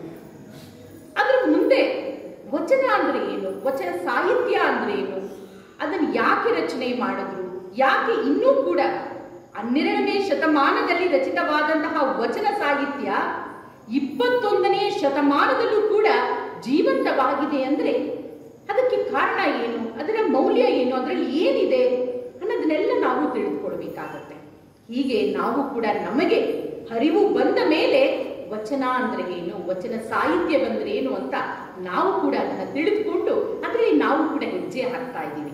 ಆ ಹೆಜ್ಜೆಯನ್ನ ನಾವು ಒಬ್ರು ಮಾತ್ರ ಹಾಕೋದು ಬೇಡ, ನಿಮ್ಮೆಲ್ಲರನ್ನೂ ಒಟ್ಟಾಗಿ ಕೂಡಿಸ್ಕೊಂಡು ಹೋಗೋಣ ಅಂತ ಇವತ್ತು ವಚನ ಪಾಠಶಾಲೆ ಅನ್ನೋದನ್ನ ನಾವು ದೇವಲಾಪುರ ಗುರುಮಲ್ಲೇಶ್ವರ ದಾಸೋಹ ಮಠದಲ್ಲಿ ಪ್ರಾರಂಭ ಮಾಡ್ತೀವಿ.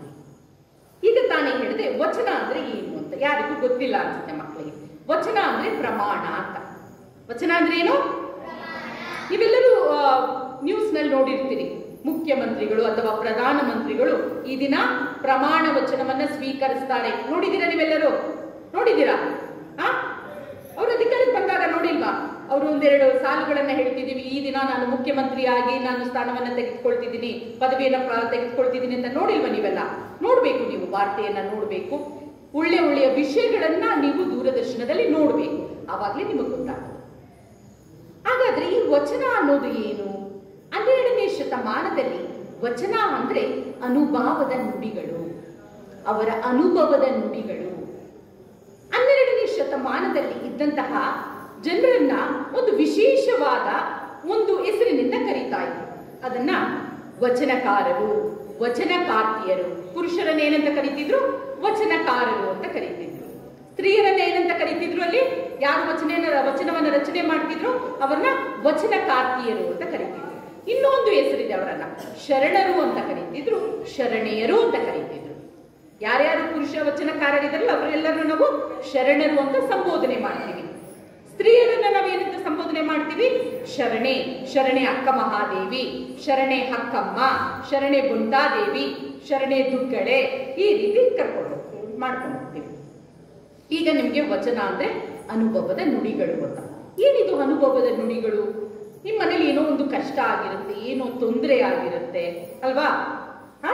ಅದನ್ನು ಕೂಡ ಆ ತೊಂದರೆಯನ್ನ ಅವರ ಏನು ಜೀವನದಲ್ಲಿ ಕಷ್ಟ ಸುಖಗಳನ್ನ ಏನೇನು ಅನುಭವಿಸಿರ್ತಾರಲ್ಲ ಅದನ್ನೆಲ್ಲ ಅವರು ಏನ್ ಮಾಡಿದ್ರು? ಸಾಲುಗಳಲ್ಲಿ ಕಟ್ಟು ಹಿಡಿದ್ರು. ಹೇಗೆ ಕಟ್ಟು ಹಾಕಿದ್ರು ಅಂದ್ರೆ ಆ ಒಂದು ವಾಕ್ಯಗಳೇ, ಆ ಒಂದು ನುಡಿಗಳೇ ಏನಾದ್ರು ವಚನಗಳಾದವು. ಈ ವಚನಗಳು ಮುಂದೆ 12ನೇ ಶತಮಾನದಲ್ಲಿ ರಚಿತವಾಯಿತು ಅಂತ ನಮಗೆ ಗೊತ್ತು. ಸಾಕಷ್ಟು ಶರಣೆಯರು ವಚನಗಳನ್ನ ರಚಿಸಿದ್ದಾರೆ. ಈ ವಚನಗಳನ್ನ ಹಾಗಾದ್ರೆ ರಚನೆ ಮಾಡಿದ್ರು. ಇದನ್ನ ನಾವು ಯಾಕೆ ಓದಬೇಕು? 21ನೇ ಶತಮಾನ, 12ನೇ ಶತಮಾನದಲ್ಲೇ ಅದು ರಚನೆ ಆಗಿದೆ ವಚನ ಸಾಹಿತ್ಯ. ಹಾಗಾದ್ರೆ ವಚನ ಸಾಹಿತ್ಯ ಏನು ಮಾಡ್ತು, ಏನು ಕೊಡುಗೆ ಕೊಡ್ತು ನಮ್ಮ ಸಮಾಜಕ್ಕೆ ಅಂದ್ರೆ, ವಚನ ಸಾಹಿತ್ಯದಲ್ಲಿರುವಂತಹ ಮೌಲ್ಯಗಳು ನಮ್ಮ ಕನ್ನಡ ಸಾಹಿತ್ಯವನ್ನ ಶ್ರೀಮಂತಗೊಳಿಸಿದೆ. ಸಾಕಷ್ಟು ಸಾಹಿತ್ಯಗಳು ಬರುತ್ತೆ ನಮ್ಮ ಕನ್ನಡ ಸಾಹಿತ್ಯದಲ್ಲಿ ಅಲ್ವಾ, ಜನಪದ ಸಾಹಿತ್ಯ ಆಗಿರ್ಬೋದು, ಮತ್ತೊಂದು ಸಾಹಿತ್ಯ ಆಗಿರ್ಬೋದು. ಅಂತಹ ಒಂದು ಸಾಹಿತ್ಯದಲ್ಲಿ ನಮ್ಮ ಈ ವಚನ ಸಾಹಿತ್ಯವು ಕೂಡ ಏನ್ ಮಾಡ್ತಿದೆ, ಈ ಕನ್ನಡ ಸಾಹಿತ್ಯವನ್ನ ಶ್ರೀಮಂತಗೊಳಿಸಿದಂತಹ ಸಾಹಿತ್ಯದಲ್ಲಿ ಒಂದು ಪ್ರಕಾರವಾಗಿದೆ. ಹಾಗಾದ್ರೆ ಈ ವಚನದಲ್ಲಿ ಏನಿದೆ, ವಚನದ ಒಂದೊಂದು ವಾಕ್ಯದಲ್ಲಿ ಒಂದೊಂದು ನುಡಿಯಲ್ಲೂ ಕೂಡ ಮೌಲ್ಯವಿದೆ. ವಚನದಲ್ಲಿ ಎಲ್ಲ ಭಾಷೆಗಳು ಕೂಡ ಅಡಗಿವೆ. ಅದರಲ್ಲಿ ಕನ್ನಡವನ್ನ ನಾವು ಕಲಿತೀವಿ, ಕನ್ನಡದಲ್ಲಿ ಬಹಳಷ್ಟು ಪದಗಳನ್ನ ನಾವು ಓದ್ತೀವಿ, ಆ ಪದಗಳ ಅರ್ಥವನ್ನ ತಿಳಿದುಕೊಳ್ತೀವಿ, ಪದಗಳನ್ನ ಹೇಗೆ ನಮ್ಮ ವಾಕ್ಯದಲ್ಲಿ ಬಳಸಬೇಕು ಅಂತ ತಿಳ್ಕೊಳ್ತೀವಿ. ಅಂದ್ರೆ ಕನ್ನಡ ಭಾಷೆಯನ್ನ ನಾವು ಕಲಿತಂತಾಗುತ್ತೆ. ಆ ವಚನಗಳನ್ನ ನಾವು ಓದುತ್ತಾ ಬಂದ್ರೆ ನಾವು ಮಾಸ್ಟರ್ ಡಿಗ್ರಿ ಲೆವೆಲ್ ವರೆಗೂ ನಾವು ಕನ್ನಡವನ್ನ ಅಭ್ಯಾಸ ಮಾಡ್ದಂಗಾಗತ್ತೆ. ಈಗ ಒಂದು ಪುಟಾಣಿ ಹುಡುಗಿ, ಒಂದು 7 ವರ್ಷ, ಒಂದು 7ನೇ ಕ್ಲಾಸ್ ಅಥವಾ 8ನೇ ಕ್ಲಾಸ್ ಹುಡುಗಿ ವಚನಗಳನ್ನ ನಿರಂತರವಾಗಿ ಅಧ್ಯಯನ ಮಾಡ್ತಾ ಹೋದ್ರೆ ಮಾಸ್ಟರ್ ಡಿಗ್ರಿಯಲ್ಲಿ ಅಥವಾ ಈ ಮಾಸ್ಟರ್ ಅಂದ್ರೆ ಮಾಸ್ಟರ್ ಆಫ್ ಆರ್ಟ್ಸ್ MA ಯಲ್ಲಿ ಕನ್ನಡದಲ್ಲಿ ಅವ್ರು ಏನು ಓದ್ತಾರೆ ಆಪ್ಷನಲ್ ಅಲ್ಲಿ ಅದನ್ನ ಹಾಕಿ ಹೇಳ್ಬೋದು. ಅಂದ್ರೆ ಅಷ್ಟು ಜ್ಞಾನ ಆ ವಚನದಲ್ಲಿದೆ. ಜ್ಞಾನ ಇದೆ, ಕೌಶಲ ಇದೆ, ಕ್ರಿಯಾತ್ಮಕ ಆ ಒಂದು ಕೌಶಲ ಇದೆ, ಹೀಗೆ ಸೈಂಟಿಫಿಕ್ ಸ್ಕಿಲ್ ಇದೆ, ಹೀಗೆ ಸಾಕಷ್ಟು ವಿಷಯಗಳು ಈ ಒಂದು ವಚನದಲ್ಲಿದೆ. ಈ ವಚನಗಳು ನಮಗೆ ಏನ್ ಮಾಡುತ್ತೆ ಅಂತಂದ್ರೆ, ನಮಗೆ ಮಾರ್ಗದರ್ಶನವಾಗುತ್ತೆ, ದಾರಿದೀಪವಾಗುತ್ತೆ, ಜೀವನದ ಪಾಠವನ್ನ ಕಲಿಸುತ್ತೆ, ಜೀವನವನ್ನ ನಿರ್ವಹಣೆ ಮಾಡೋದು ಹೇಗೆ ಅನ್ನೋದು ಕಲಿಸ್ಕೊಡುತ್ತೆ. ನಮ್ಮ ಮನೆಗೆ ಯಾರಾದ್ರೂ ಬರ್ತಾರೆ, ಅವರನ್ನ ಹೇಗೆ ನೋಡ್ಕೊಳ್ಬೇಕು, ಹೇಗೆ ಸತ್ಕರಿಸಬೇಕು, ನಮ್ಮ ನಡೆ ನುಡಿ ಹೇಗಿರಬೇಕು, ಹೀಗೆ ಅನೇಕ ವಿಷಯಗಳನ್ನ ನಾವು ಏನ್ ಮಾಡ್ತೀವಿ, ವಚನದಲ್ಲಿ ಕಲಿತಾ ಹೋಗ್ತೀವಿ. 12ನೇ ಶತಮಾನದಲ್ಲಿ ವಚನ ಸಾಹಿತ್ಯವನ್ನ ಶರಣೆಯರಿದ್ರು, ಅವರು ರಚನೆ ಮಾಡಿದ್ರು. ಅವರೆಲ್ಲರೂ ತಾಳೆಗರಿಯಲ್ಲಿ, ಓಲೆಗರಿಯಲ್ಲಿ ವಚನಗಳನ್ನ ರಚನೆ ಮಾಡಿ ಹೋದ್ರು. ಮುಂದಿನ ಶತಮಾನಗಳು ಬಂತಲ್ವಾ, ಆ ಶತಮಾನಗಳಲ್ಲಿ ಏನಾಯ್ತು, 12ನೇ ಶತಮಾನದಲ್ಲೇ ಒಂದು ಕಲ್ಯಾಣ ಕ್ರಾಂತಿ ಆಗುತ್ತೆ. ಕಲ್ಯಾಣ ಕ್ರಾಂತಿ ಆದಂತಹ ಸಂದರ್ಭದಲ್ಲಿ ಏನಾಗುತ್ತೆ, ಈ ವಚನಗಳೆಲ್ಲ ಏನಿರ್ತವೆ ಅಂದ್ರೆ ಆ ಸಮಯದಲ್ಲಿ ಪುಸ್ತಕದಲ್ಲಿ ಇರಲ್ಲ, ಓಲೆಗರಿಯಲ್ಲಿ, ತಾಳೆಗರಿಯಲ್ಲಿ ಇರುತ್ತೆ. ಆ ವಚನದ ಕಟ್ಟುಗಳನ್ನ ಏನ್ ಮಾಡ್ತಾರೆ, ಸುಟ್ಟಾಕೋದಕ್ಕೆ ನೋಡ್ತಾರೆ. ಅಂತ ಸಂದರ್ಭದಲ್ಲಿ ಏನ್ ಮಾಡ್ತಾರೆ, ಎಲ್ಲ ಶರಣೆಯರು ಬೇರೆ ಬೇರೆ ಕಡೆಗೆ ಅವರು ವಲಸೆ ಹೋಗ್ಬಿಡ್ತಾರೆ. ಆ ಸಮಯದಲ್ಲಿ ಎಷ್ಟೋ ವಚನಗಳು ನಮಗೆ ಸಿಗೋದೇ ಇಲ್ಲ. ಕೆಲವೊಂದು ವಚನಗಳು ಏನಾಗುತ್ತೆ, ಕೆಲವರ ಮನೆಯಲ್ಲಿ ಅವರ ಒಂದು ಪೆಟ್ಟಿಗೆಯಲ್ಲಿ ಅದನ್ನ ಸಂರಕ್ಷಣೆ ಮಾಡಿರ್ತಾರೆ. ಆದ್ರೆ ಅವರಿಗೆ ಅದು ಏನು ಅನ್ನೋದು ಗೊತ್ತೇ ಇರೋದಿಲ್ಲ. ಮುಂದೆ ಪಗು ಅಳಕಟ್ಟಿರವರು ಬರಬೇಕಾಗತ್ತೆ ಈ ವಚನ ಸಾಹಿತ್ಯವನ್ನ ಸಮಾಜಕ್ಕೆ, ಪ್ರಪಂಚಕ್ಕೆ ಬೆಳಕಿಗೆ ತರುವುದಕ್ಕೆ. ಎಂತಹ ಪುಣ್ಯ ಪುರುಷರು ನಮ್ಮ ಡಾಕ್ಟರ್ ಪಗು ಅಳಕಟ್ಟಿರವರು ಅಂತ. ನೀವು ಕೇಳಿಲ್ಲ ಈ ಹೆಸರನ್ನ ಅನ್ಕೊಳ್ತೀನಿ. ಡಾಕ್ಟರ್ ಪಗು ಅಳಕಟ್ಟಿ ಅಂತ ನೀವು ಯಾರಾದ್ರೂ ಹೆಸರು ಕೇಳಿದ್ದೀರಾ? ಕೇಳಿಲ್ಲ. ಇವರನ್ನ ವಚನ ಪಿತಾಮಹ ಅಥವಾ ವಚನ ಸಂರಕ್ಷಕರು ಅಂತ ಹೇಳ್ತಾರೆ, ವಚನ ಸಾಹಿತ್ಯ ಸಂರಕ್ಷಕರು ಅಂತ ಕರೀತಾರೆ. ಅದಕ್ಕೆ ಅವರ ಹುಟ್ಟಿದ ದಿನವನ್ನ ವಚನ ಸಂರಕ್ಷಣಾ ದಿನ ಅಂತ ಸರ್ಕಾರ ಘೋಷಣೆ ಮಾಡಿದೆ. ಇಂತಹ ಮಹಾಪುರುಷರು ಇವರೆಲ್ಲ ಹೇಗೆ ಹುಟ್ಟು ಬಂದ್ರು ಅನ್ನಕ್ಕೆ, ಲೋಕದಂತೆ ಬಾರರು, ಲೋಕದಂತೆ ಹಿರರು, ಲೋಕದಂತೆ ಹೋಗರು ನೋಡಯ್ಯ, ಪುಣ್ಯದಂತೆ ಬಪ್ಪರು, ಜ್ಞಾನದಂತೆ ಇಬ್ಬರು, ಮುಕ್ತಿಯಂತೆ ಹೋಗರು ನೋಡಯ್ಯ, ಉರಿಲಿಂಗದೇವ ನಿಮ್ಮ ಶರಣರು ಉಪಮಾತೀತರಾಗಿ ಉಪಮಿಸಬಾರದು. ಒಂದು ದಿನಕ್ಕೆ ಕೋಟ್ಯಾಂತರ ಜನ ಜನಿಸ್ತಾರೆ, ಕೋಟ್ಯಾಂತರ ಜನ ಸಾಯ್ತಾರೆ ಅಲ್ವಾ. ಎಲ್ಲರೂ ಬಂದು ಹೋದ ಹಾಗೆ ಬರಲಿಲ್ಲ ಯಾರು, ನಮ್ಮ 12ನೇ ಶತಮಾನದ ಶರಣೆಯರಾಗಿರ್ಬೋದು, ಹಾಗೆ ನಮ್ಮ ಡಾಕ್ಟರ್ ಪಗು ಅಳಕಟ್ಟಿರವರಾಗಿರ್ಬೋದು. ಇವರು ಬಂದಂಥದ್ದು ನಿಜವಾಗ್ಲೂ ಪುಣ್ಯ ಅಂತಾನೆ ನಾವು ಭಾವಿಸ್ಬೇಕು. ಅದಕ್ಕೆ ಪುಣ್ಯದಂತೆ ಬಂದ್ರು ಅಂತ.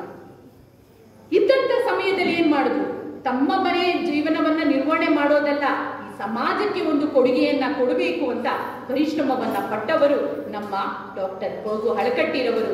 ಇದ್ದಂತಹ ಸಮಯದಲ್ಲಿ ಜ್ಞಾನವನ್ನ ಸಂಪಾದನೆ ಮಾಡಿ ಇತರರಿಗೂ ಕೂಡ ಜ್ಞಾನವನ್ನ ಹಂಚಿದವರು ಡಾಕ್ಟರ್ ಪಗು ಅಳಕಟ್ಟಿರವರು. ಹೋಗ್ಬೇಕಾದ್ರೆ ಮುಕ್ತಿಯನ್ನು ತೆಗೆದುಕೊಂಡು ಹೋಗಿರೋದಕ್ಕೆ ಇವತ್ತಿಗೂ ಕೂಡ ನಾವು ಡಾಕ್ಟರ್ ಪಗು ಅಳಕಟ್ಟಿರವರನ್ನ ಸ್ಮರಿಸ್ತಿದೀವಿ, ಅವರು ಮಾಡಿದಂತಹ ಕೆಲಸವನ್ನ ಸ್ಮರಿಸ್ತಿದೀವಿ. ಆದ್ರೆ ಎಂತ ಕೆಲಸವನ್ನ ಅಂತ ನೀವು ಕೇಳಬೇಕು ನನ್ನನ್ನ. ಅವರು ಏನ್ ಮಾಡ್ತಾರೆ ಅಂದ್ರೆ ವಕೀಲ ವೃತ್ತಿಯಲ್ಲಿ ಇರ್ತಾರೆ ಡಾಕ್ಟರ್ ಪಗು ಹಳಕಟ್ಟಿರವರು.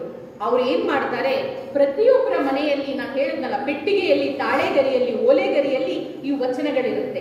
ಅದನ್ನ ತೆಗೆದುಕೊಂಡು ಹಸ್ತಪ್ರತಿಯಲ್ಲಿ ಅವರು ಏನ್ ಮಾಡ್ತಾರೆ, ವಚನಗಳನ್ನೆಲ್ಲ ಬರೆದಿಟ್ಕೊಳ್ತಾರೆ. ಈಗ ಬರೀ ಇದ್ರಲ್ಲಿ ಇಟ್ಕೊಂಡ್ರೆ ಹೇಗೆ? ಇದನ್ನ ನಾನೇನಾದ್ರೂ ಸಮಾಜಕ್ಕೆ ಈ ಜ್ಞಾನವನ್ನ ನಾನೇನಾದ್ರೂ ಕೊಡಬೇಕು ಅಂದ್ರೆ ಅದು ಮುದ್ರಣವಾಗಬೇಕು. ಆದ್ರೆ ಏನ್ ಮಾಡ್ತಾರೆ, ಅವ್ರಿಗೆ ಅಷ್ಟೊಂದು ಅನುಕೂಲ ಇರೋದಿಲ್ಲ ಅವರಿಗೊಂದು ಮುದ್ರಣಾಲಯವನ್ನ ಪ್ರಾರಂಭ ಮಾಡೋದಕ್ಕೆ. ಅದಕ್ಕೆ ಅವ್ರು ಏನ್ ಮಾಡ್ತಾರೆ, ಮಂಗಳೂರಿನ ಬ್ಯಾಸೆಲ್ ಮಿಷನ್ ಅಂತ ಅಲ್ಲೊಂದು ಮುದ್ರಣಾಲಯಕ್ಕೆ ಈ ಒಂದು ಹಸ್ತಪ್ರತಿಗಳು, ವಚನದಲ್ಲಿರುವಂತಹ ಈ ಹಸ್ತಪ್ರತಿಗಳನ್ನ ಅವರಿಗೆ ಕಳಿಸ್ತಾರೆ. 500 ರೂಪಾಯಿ ಹಣವನ್ನ ಕಳಿಸಿ ಈ ವಚನಗಳನ್ನ ಕಲಿಸ್ತಾರೆ. ಇದನ್ನ ಮುದ್ರಣ ಮಾಡಿಕೊಡಿ ಅಂತ ಅವರಿಗೆ ಕೇಳ್ತಾರೆ. ಆಗ ಅವ್ರು ಏನ್ ಮಾಡ್ತಾರೆ ಅಂತಂದ್ರೆ ಇದನ್ನೆಲ್ಲ ಅಧ್ಯಯನ ಮಾಡ್ತಾರೆ. ಇದೇನಪ್ಪ ಇದು, ಕ್ರೈಸ್ತ ಧರ್ಮದಲ್ಲಿ ಇರುವಂತಹ, ಬೈಬಲ್ ನಲ್ಲಿರುವಂತಹ ಆ ಸಾಕಷ್ಟು ಮೌಲ್ಯಗಳು ಈ ವಚನದಲ್ಲಿದೆಯಲ್ಲ, ಇದನ್ನೇನಾದ್ರೂ ನಾನು ಮುದ್ರಣ ಮಾಡಿದ್ರೆ ನಮ್ಮ ಕ್ರೈಸ್ತ ಧರ್ಮಕ್ಕೆ ನಾನು ದ್ರೋಹ ಮಾಡ್ದಂಗಾಗತ್ತೆ, ತೊಂದರೆ ಆಗ್ಬೋದು ಅಂತ ಹೇಳಿ ಅವರು ವಾಪಸ್ ಏನ್ ಮಾಡ್ತಾರೆ, ಡಾಕ್ಟರ್ ಪಗು ಹಳಕಟ್ಟಿರವರಿಗೆ ಅವರು ಕಳಿಸಿದಂತಹ ವಚನಗಳನ್ನ 500 ರೂಪಾಯಿ ಜೊತೆಗೆ ವಾಪಸ್ ಕಳಿಸ್ಕೊಡ್ತಾರೆ. ಇನ್ ಏನ್ ಮಾಡೋದು, ಕಷ್ಟಪಟ್ಟು ಸೈಕಲ್ ಹೊಡೆದು ಅವರು ವಕೀಲ ವೃತ್ತಿಯನ್ನ ಮಾಡ್ತಿದ್ರು. ಆ ವೃತ್ತಿಯಲ್ಲಿ ಸಾಕಷ್ಟು ಹಣವನ್ನ ಸಂಪಾದನೆ ಮಾಡುವುದೇ ಇಲ್ಲ. ಅವರ ಮುಖ್ಯವಾದ ಉದ್ದೇಶ ಏನಿತ್ತು ಅಂದ್ರೆ ಈ ವಚನವನ್ನ ನಾನು ಮುದ್ರಣ ಮಾಡಿ ಸಾಕಷ್ಟು ಜನರಿಗೆ ಹಂಚಿದ್ರೆ ಈ ವಚನ ಸಾಹಿತ್ಯ ಎಲ್ಲರ ಒಂದು ಜೀವನಕ್ಕೆ ಪೂರಕವಾಗತ್ತೆ, ಅವರಿಗೆಲ್ಲರಿಗೂ ಸಹಾಯ ಆಗತ್ತೆ, ಈ ವಚನಗಳನ್ನ ನಾನು ಮುದ್ರಣ ಮಾಡಲೇಬೇಕು ಅಂತ ಪಣ ಕೊಡ್ತಾರೆ. ಆ ಒಂದು ಸಂದರ್ಭದಲ್ಲಿ ಏನ್ ಮಾಡ್ತಾರೆ, ತಮ್ಮ ಸ್ವಂತ ಮನೆಯನ್ನೇ ಮಾರಿ ಅವರು ಒಂದು ಮುದ್ರಣಾಲಯವನ್ನ ಪ್ರಾರಂಭ ಮಾಡ್ತಾರೆ. ಅದರ ಹೆಸರೇ ಹಿತಚಿಂತಕ ಅಂತ. ಆ ಒಂದು ಮುದ್ರಣಾಲಯವನ್ನ ಪ್ರಾರಂಭ ಮಾಡಿ ಏನ್ ಮಾಡ್ತಾರೆ, ಈ ವಚನಗಳನ್ನೆಲ್ಲ ಪ್ರಿಂಟ್ ಮಾಡ್ತಾರೆ, ಪುಸ್ತಕದ ರೂಪದಲ್ಲಿ ನಮಗೆಲ್ಲರಿಗೂ ಕೊಡ್ತಾರೆ.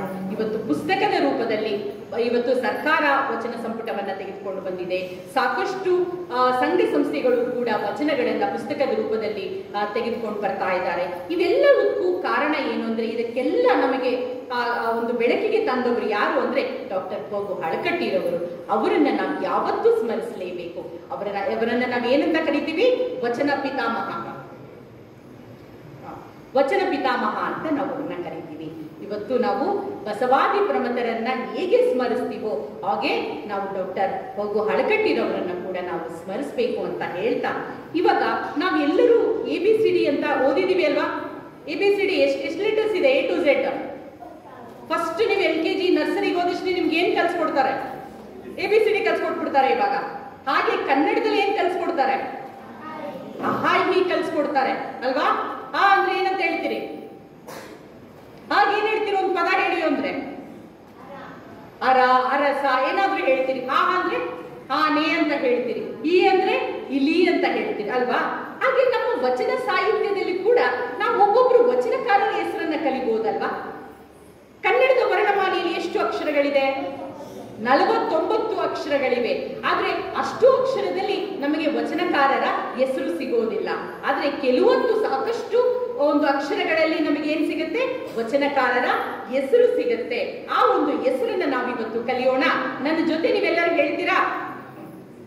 ಹ ಅಂದ್ರೆ ಅಲ್ಲಮ ಪ್ರಭು, ಅಲ್ಲಮ ಪ್ರಭು, ಅಕ್ಕ ಮಹಾದೇವಿ. ಹ ಆಯ್ದಕ್ಕಿ ಲಕ್ಕಮ್ಮ, ಆಯ್ದಕ್ಕಿ ಮಾರಯ್ಯ. ಹಿ ಇಮ್ಮಡಿ ಮುರಿಗ ಗುರುಸಿದ್ಧ ಸ್ವಾಮಿಗಳು. ಇವ್ರ ಬಗ್ಗೆ ಒಂದು ಮಾತು ಹೇಳಬೇಕು. ಇವರು ನಮ್ಮ ನಂಜನಗೂಡಿನಲ್ಲಿ ಉಳ್ಳಿಳ್ಳಿ ಅಂತ ಒಂದು ಗ್ರಾಮ ಇದೆ, ಅಲ್ಲಿನ ಒಬ್ರು ಸ್ವಾಮಿಗಳು ಇವರು. ಇಮ್ಮಡಿ ಮುರಿಗ ಗುರುಸಿದ್ಧ ಸ್ವಾಮಿಗಳು ಅಂತ. ಹಿ ಈಶ್ವರಿಯ ವರದ ಚಿನ್ನರಾಮ.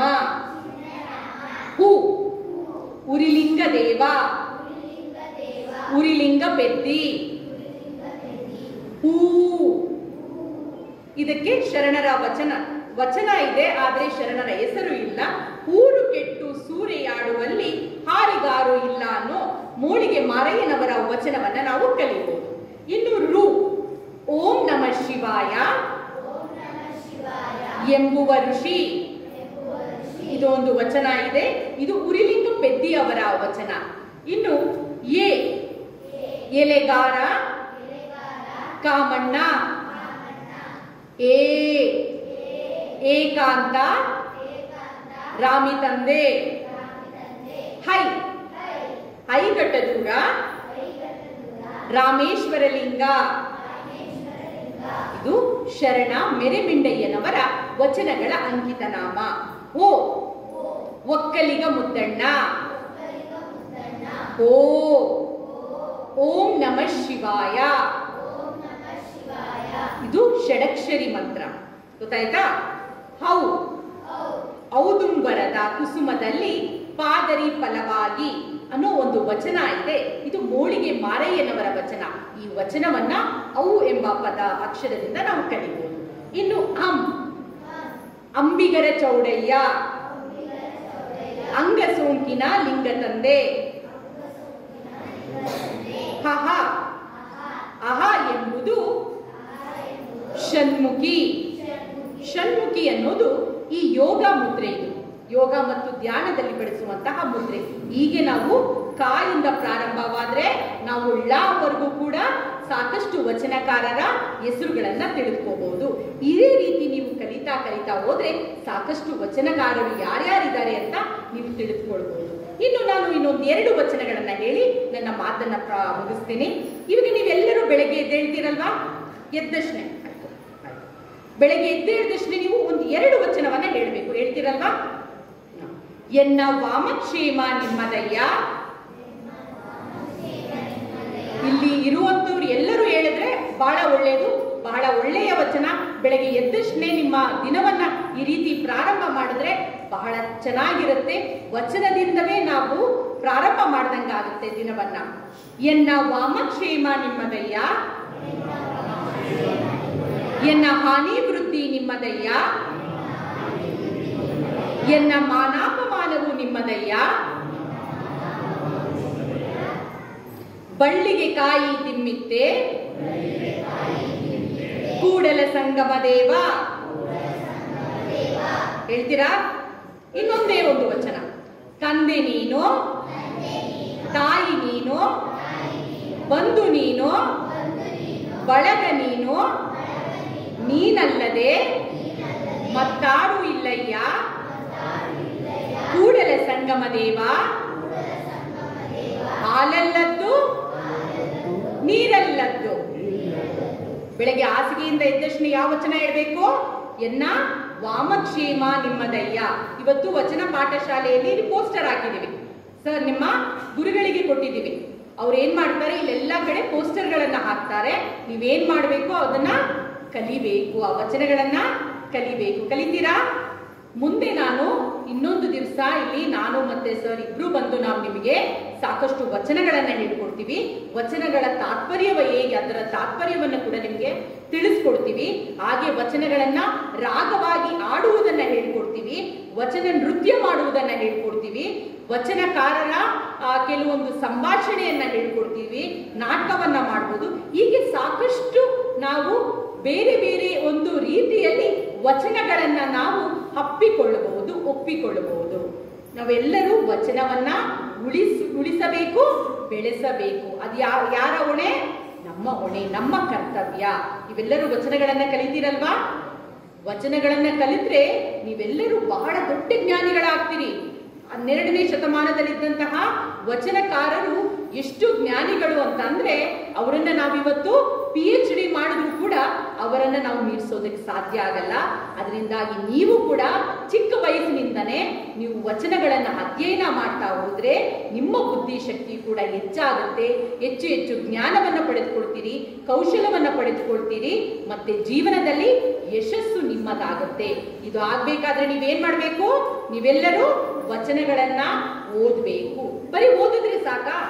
ವಚನಗಳನ್ನ ಅಳವಡಿಸಿಕೊಳ್ಬೇಕು, ವಚನದಲ್ಲಿರುವಂತಹ ಮೌಲ್ಯವನ್ನ ಅಳವಡಿಸಿಕೊಳ್ಬೇಕು ಅಂತ ಹೇಳ್ತಾ ಇಲ್ಲಿಯವರೆಗೆ ನನ್ನ 1-2 ಮಾತುಗಳನ್ನ ನೀವೆಲ್ಲರೂ ಆಲಿಸಿದ್ದೀರಿ. ನಿಮಗೆಲ್ಲರಿಗೂ ಭಕ್ತಿಪೂರ್ವಕ ಶರಣು ಶರಣಾರ್ಥಿ.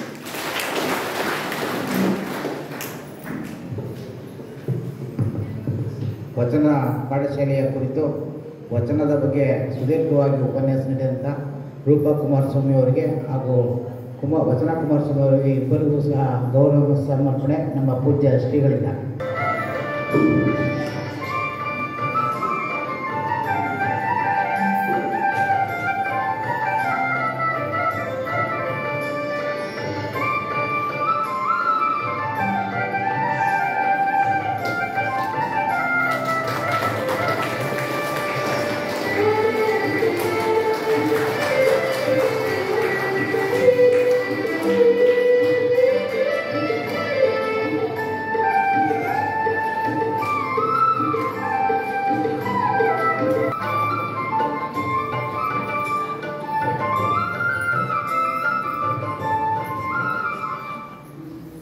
ಕೊನೆಯಲ್ಲಿದ್ದೇವೆ.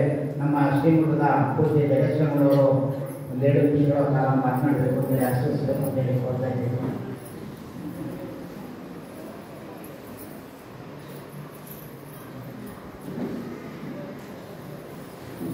ನುಡಿಯ ಒಂದರಗಳಿಗೆ ಇತ್ತಡೆ ನಿಮ್ಮ ನಿತ್ಯ ಕಾಣ ರಾಮನಾಥ ಬಸವನ ನೆನೆನೆದು ಬಸವಾದಿ ಪ್ರಮತರ ಅನುದಿನ ಸ್ತುತಿಸಿ ಬಸವಾಮೃತವ ಸಕಲರಿಗೆ ಗುಣಪಡಿಸಿದ ಗುರು ಮಲ್ಲೇಶ ನಿನಗೆ ಶರಣು ಶರಣಾರ್ಥಿ.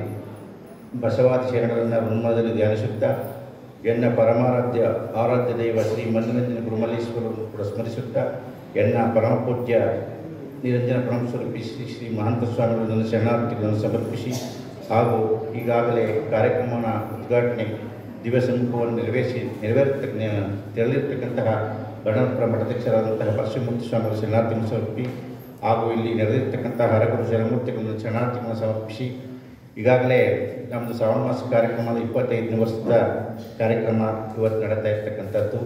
ಈ ಕಾರ್ಯಕ್ರಮಕ್ಕೆ ನಮ್ಮ ದೇವನೂರಿನವರೇ ಆಗಿರ್ತಕ್ಕಂಥ DS ಗುರುರವರು ನಾವು ಅಲ್ಲಿ ದೇವನೂರು ಮಠದಲ್ಲಿ ವಿದ್ಯಾಭ್ಯಾಸ ಮಾಡ್ತಕ್ಕಂಥ ಸಂದರ್ಭದಲ್ಲಿ ಅವ್ರನ್ನ ನಾವು ನೋಡ್ತಾ ಇದ್ವು. ಒಳ್ಳೆಯ ಸಂಸ್ಕಾರವಂತರು ಅವರ ತಂದೆ ತಾಯಿಗಳು. ಆ ಒಂದು ಸಂಸ್ಕಾರದಿಂದ ನಮ್ಮ ಪೂಜ್ಯ ಶ್ರೀಗಳವರ ಮಹಂತ ಸ್ವಾಮಿಗಳವರ ಉಪಾಸವಾದದಿಂದ ಒಂದು ಉನ್ನತ ಹುದ್ದೆಯನ್ನು ಅಲಂಕರಿಸಿ ಇವತ್ತು ನಮ್ಮ ಕಾರ್ಯಕ್ರಮಕ್ಕೆ ಬಂದಿದ್ದಾರೆ. ನಮ್ಮ ಶ್ರೀಮಠಕ್ಕೂ ಕೂಡ ಅವರ ಒಂದು ಪ್ರೀತಿ ವಿಶ್ವಾಸ ಭಕ್ತಿ ಎಲ್ಲವೂ ಕೂಡ ಇದೆ. ಇದು 2ನೇ ಸಾರಿ ಬಂದಿರತಕ್ಕಂಥ ಕಾರ್ಯಕ್ರಮ. ನನ್ನ ಫೋನಿನ ಮುಖಾಂತರ ಇದು ಮಾಡಿದಾಗ ತುಂಬ ಸಂತೋಷ. ಪೂಜ್ಯ ಶ್ರೀಗಳವರ ಒಂದು ಸಮ್ಮುಖದಲ್ಲಿ ನಾವು ಇರ್ತಕ್ಕಂಥದ್ದು ಆಶೀರ್ವಾದ ಪೂಜ್ಯ ಶ್ರೀಗಳವರು ಅಂತೇಳಿ ಸಕಾಲಕ್ಕೆ ಕಾರ್ಯಕ್ರಮಕ್ಕೆ ಬಂದು ಈ ಕಾರ್ಯಕ್ರಮವನ್ನು ಉದ್ಘಾಟನೆಯ ಮೂಲಕ ಕಾರ್ಯಕ್ರಮ ನೆರವೇರಿಸಿಕೊಟ್ಟಿದ್ದಾರೆ.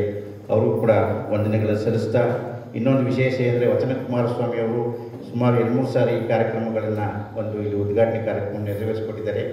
ನಾವು ಆಕಸ್ಮಿಕ ಪೂಜ್ಯ ಶ್ರೀಗಳವರನ್ನು ನಾವು ಕೇಳಿಕೊಂಡಾಗ ಅವರು ಭಾಳ ಮುಗುಳ್ನಗೆಯಿಂದ ಮಾಡು ಒಳ್ಳೆಯದಾಗಲಿ ಹೋಗಿ ಅಂತೇಳಿ ನಮಗೆ ಆಶೀರ್ವಾದವನ್ನು ಮಾಡ್ತಕ್ಕಂಥದ್ದು. ಇನ್ನೊಂದು ವಿಶೇಷ ಅಂದರೆ ನಾವು ಪ್ರಪ್ರಥಮವಾಗಿ 2000 ಇಸ್ವಿನಲ್ಲಿ ನಾವು ಉದ್ಘಾಟನೆ ಮಾಡಬೇಕಾದ್ರೆ ಪೂಜ್ಯ ಶ್ರೀಗಳವರು ನಮ್ಮ ಹಳೆ ಕಟ್ಟಡದಲ್ಲಿ ಈ ಬೋರ್ಡ್ಗಳೆಲ್ಲ ಬರೆದು ಇಟ್ಟಿದ್ದೀವಲ್ಲಿ ನೋಡಿರಿ ಶ್ರಾವಣ ಮಾಸ ಕಾರ್ಯಕ್ರಮ ಅಂತೇಳಿ ಆ ಮೊದಲನೇ ಸಾರಿ ಉದ್ಘಾಟನೆ ಮಾಡಿ ಈ ಕಾರ್ಯಕ್ರಮ ಯಶಸ್ವಿಯಾಗಲಿ ಚೆನ್ನಾಗಿ ನಡೆಯಲಿ ಅಂತೇಳಿ ಆಶೀರ್ವಾದವನ್ನು ಮಾಡಿದ್ರು.